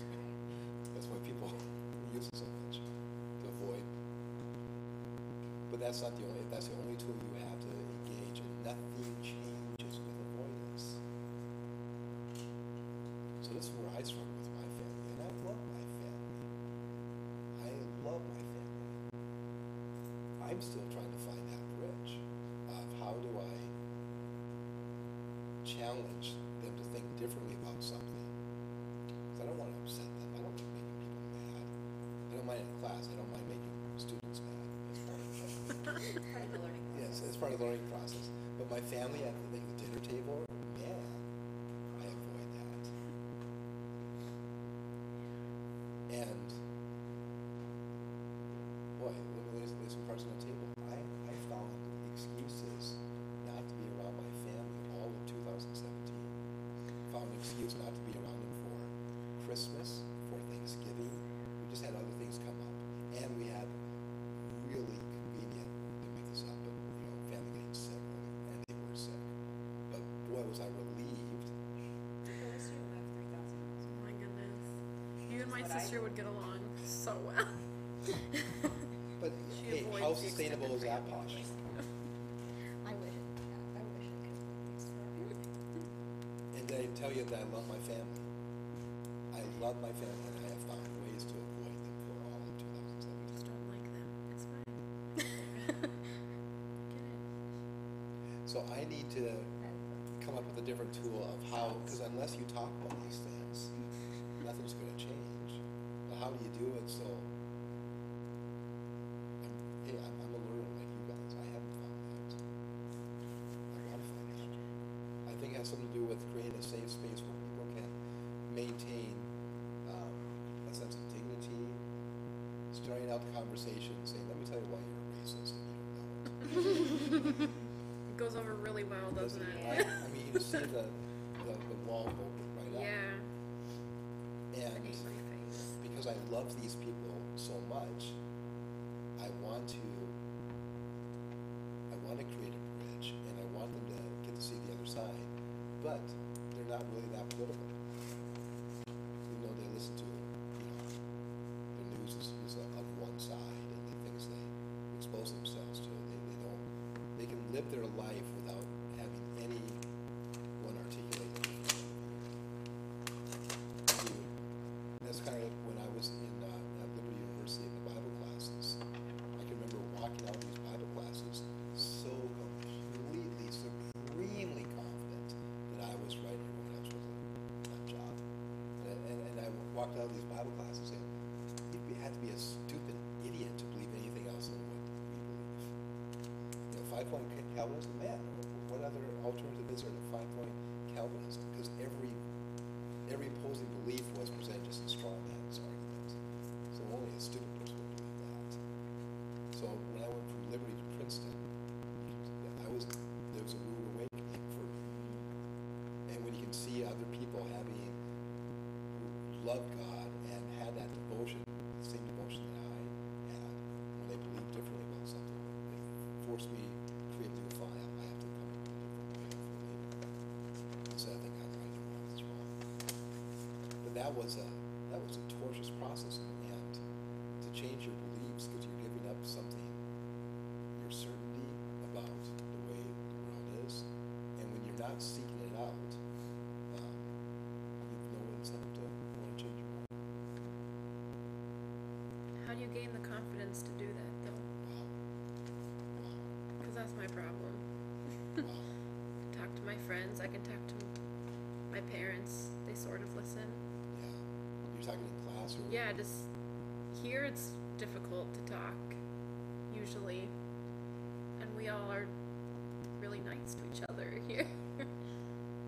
Paul, what's your point? I tell myself that, okay, after I see what I have to say, there's a chance that they might never talk to me again. Yeah. So I prepare myself for Yeah, that. okay.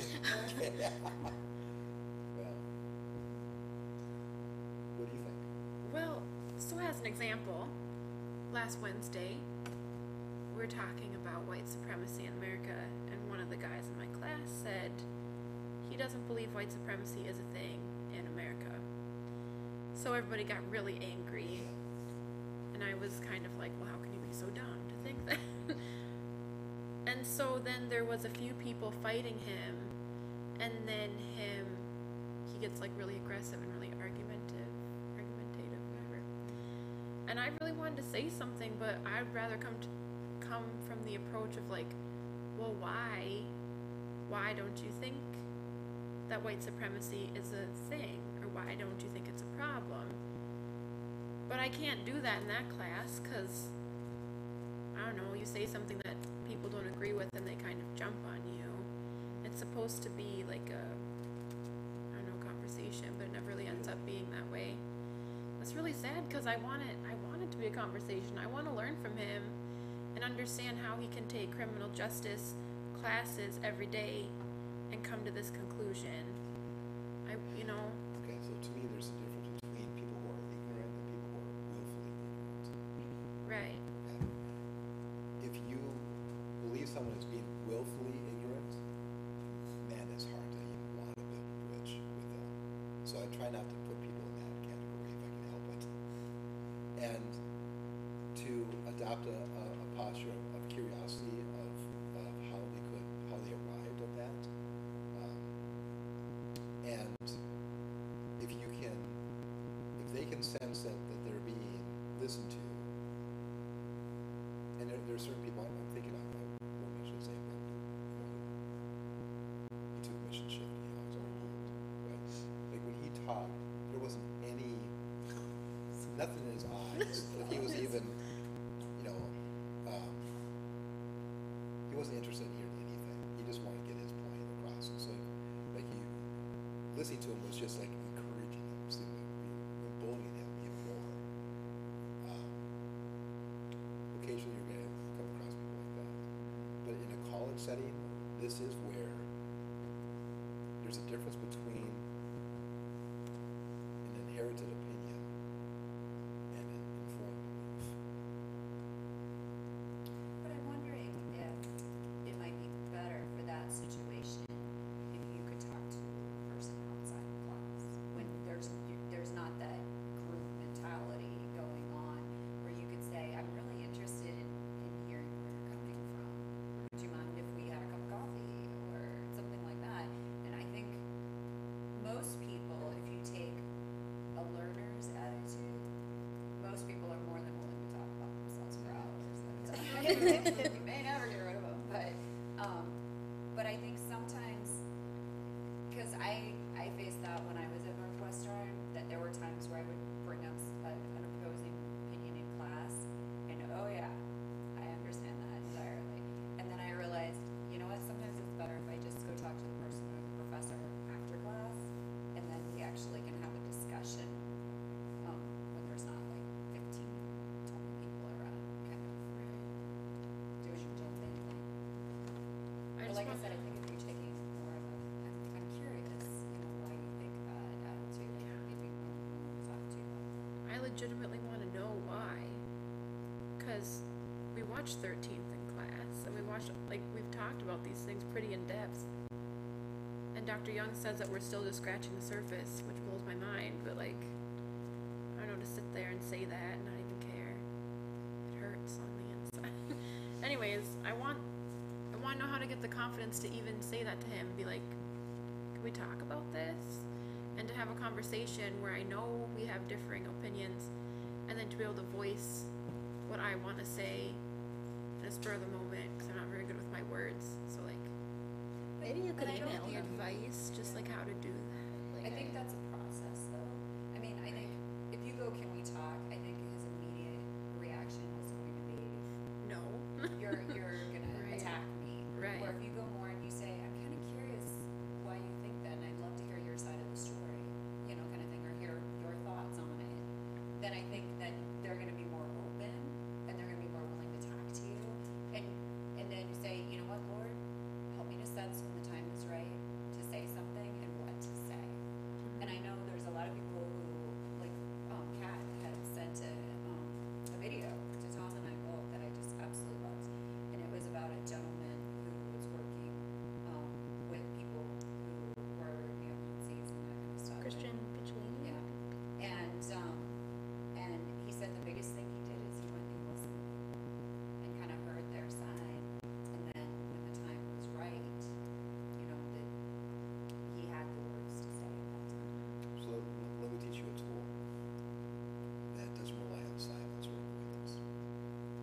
And it's tough because you have to practice it. You don't get it right the first time. It's saying, first of all, you have to be really, you can't see them as willfully ignorant because that colors your tone, colors your body posture. You have to be genuinely curious about them. And you have to listen to them. And you say something like, if I understand what you're saying, you have to start with that phrase. If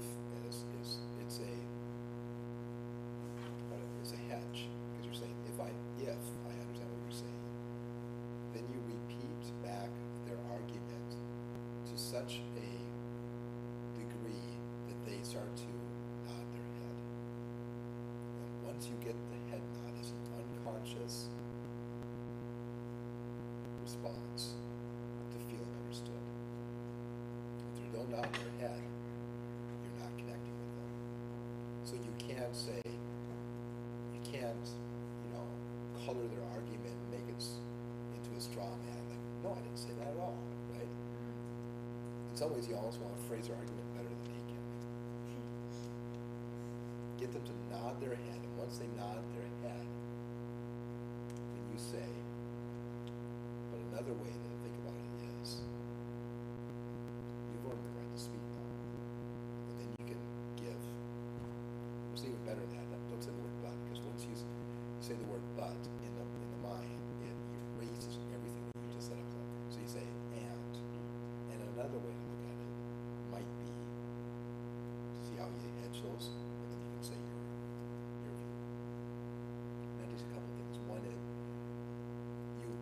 modeling the dignity and respect you want them to give to you, because you're giving it to them. And it takes work because you have to listen to their argument. And you're watching them, and if they nod their head, that's an unconscious sign that they're feeling understood. And you say, you turn it in another way, where that might be, and you give a different approach. Does that make sense? Yeah, it does. Well, the other thing is too, people can tell when you're so busy from the answers in your head that you're not really listening to them.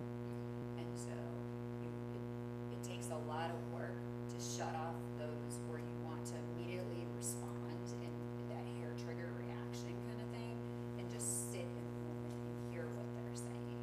And that's, I mean, especially in our society, is phenomenally hard. So did you? Yeah, I had a question. So about the politics and religion thing. Can I wait? So should I pretend like I don't know that's the rule? Yes, do that. Now that I know that, how can I really approach the things that I really want? Because I'm studying public administration, so this is a huge thing to me. And so I don't know. Is there a way to go about that without really being offensive? What are your thoughts? I don't really have friends. I can start with that. I don't know, but like it's just because when I look at leadership in the world, it's religion and politics. That's it. So it's like if we're not talking about it, nothing's gonna get done. So Well, you got a couple things going for you, Paul. Well, one, you have a perspective from an outsider, someone who wasn't born here. And so there's some grace that people give you for that. But you also have a very kind demeanor. Your voice tone is very respectful, and you're very articulate. You say profound things in like one or two sentences. So it's a very succinct way. It's almost like you do really well as a TV broadcaster or something. Giving commentary on something because you say something in a fresh way too. So you got all those things going for you. So you could probably get away with it maybe more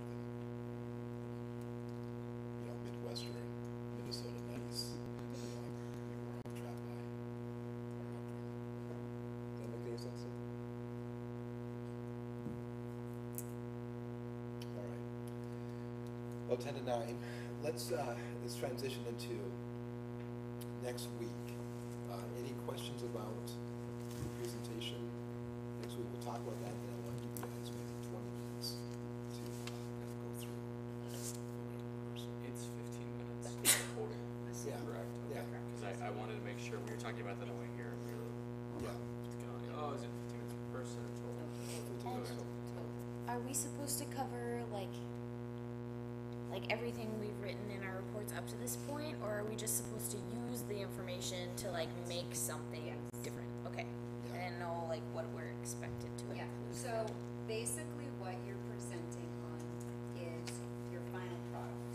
So what program have you developed, and how are you gonna finance that program and all that kind of, that's what you're presenting on.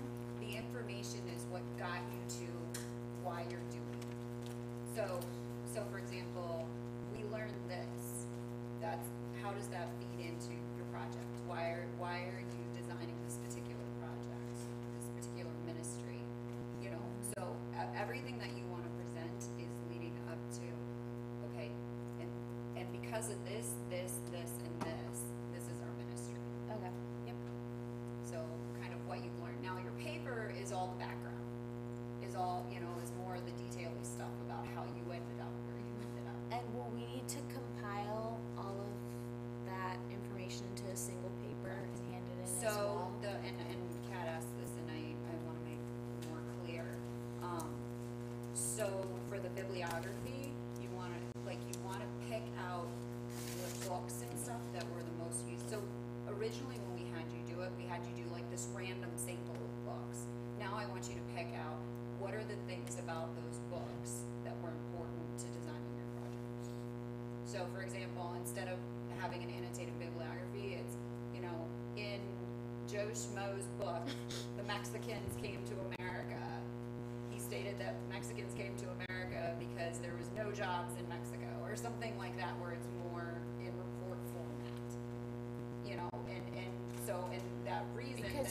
already have our bibliography Correct. in the other forms, so Right. we can just. Right, so now it's more consolidating it, making it more concise, and then telling us, why is this book important to your final project?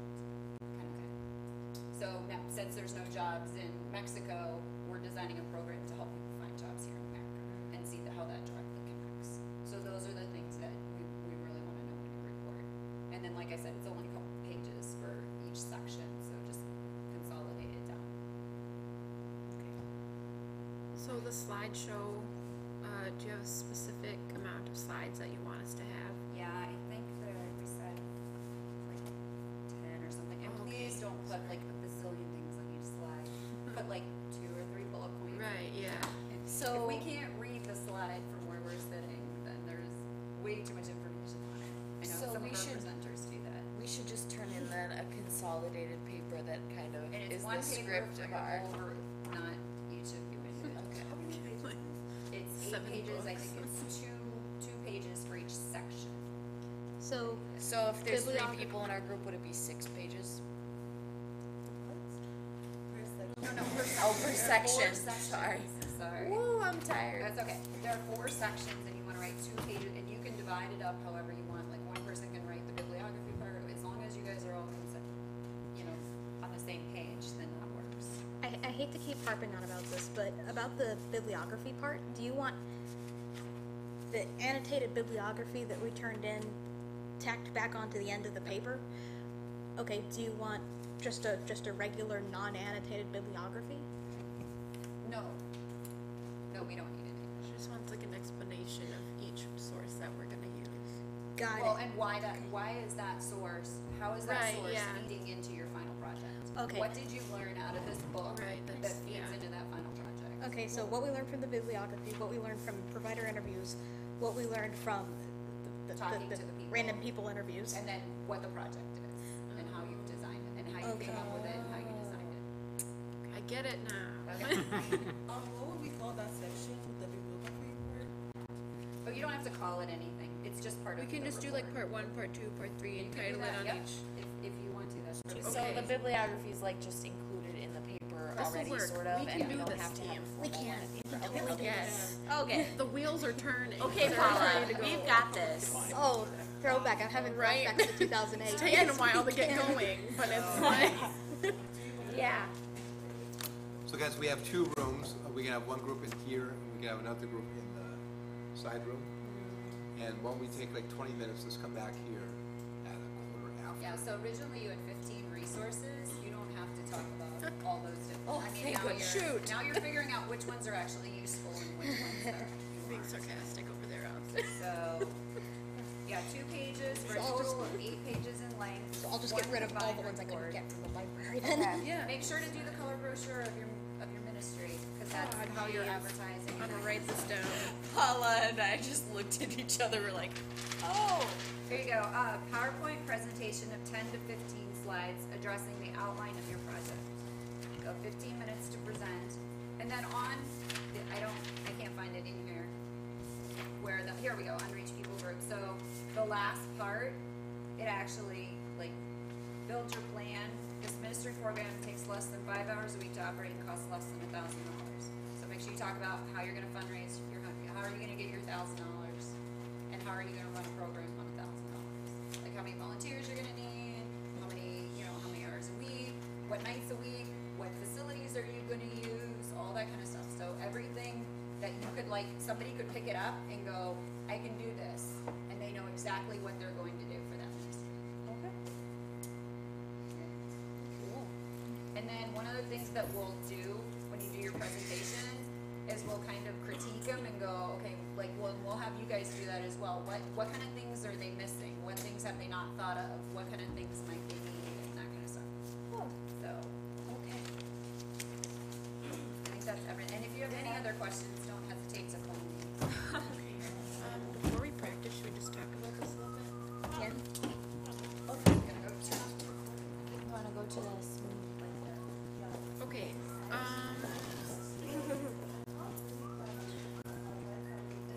so I still think it would be super beneficial if we all had like what the first plan was is to upload all of our interviews onto one thing. Okay. and then we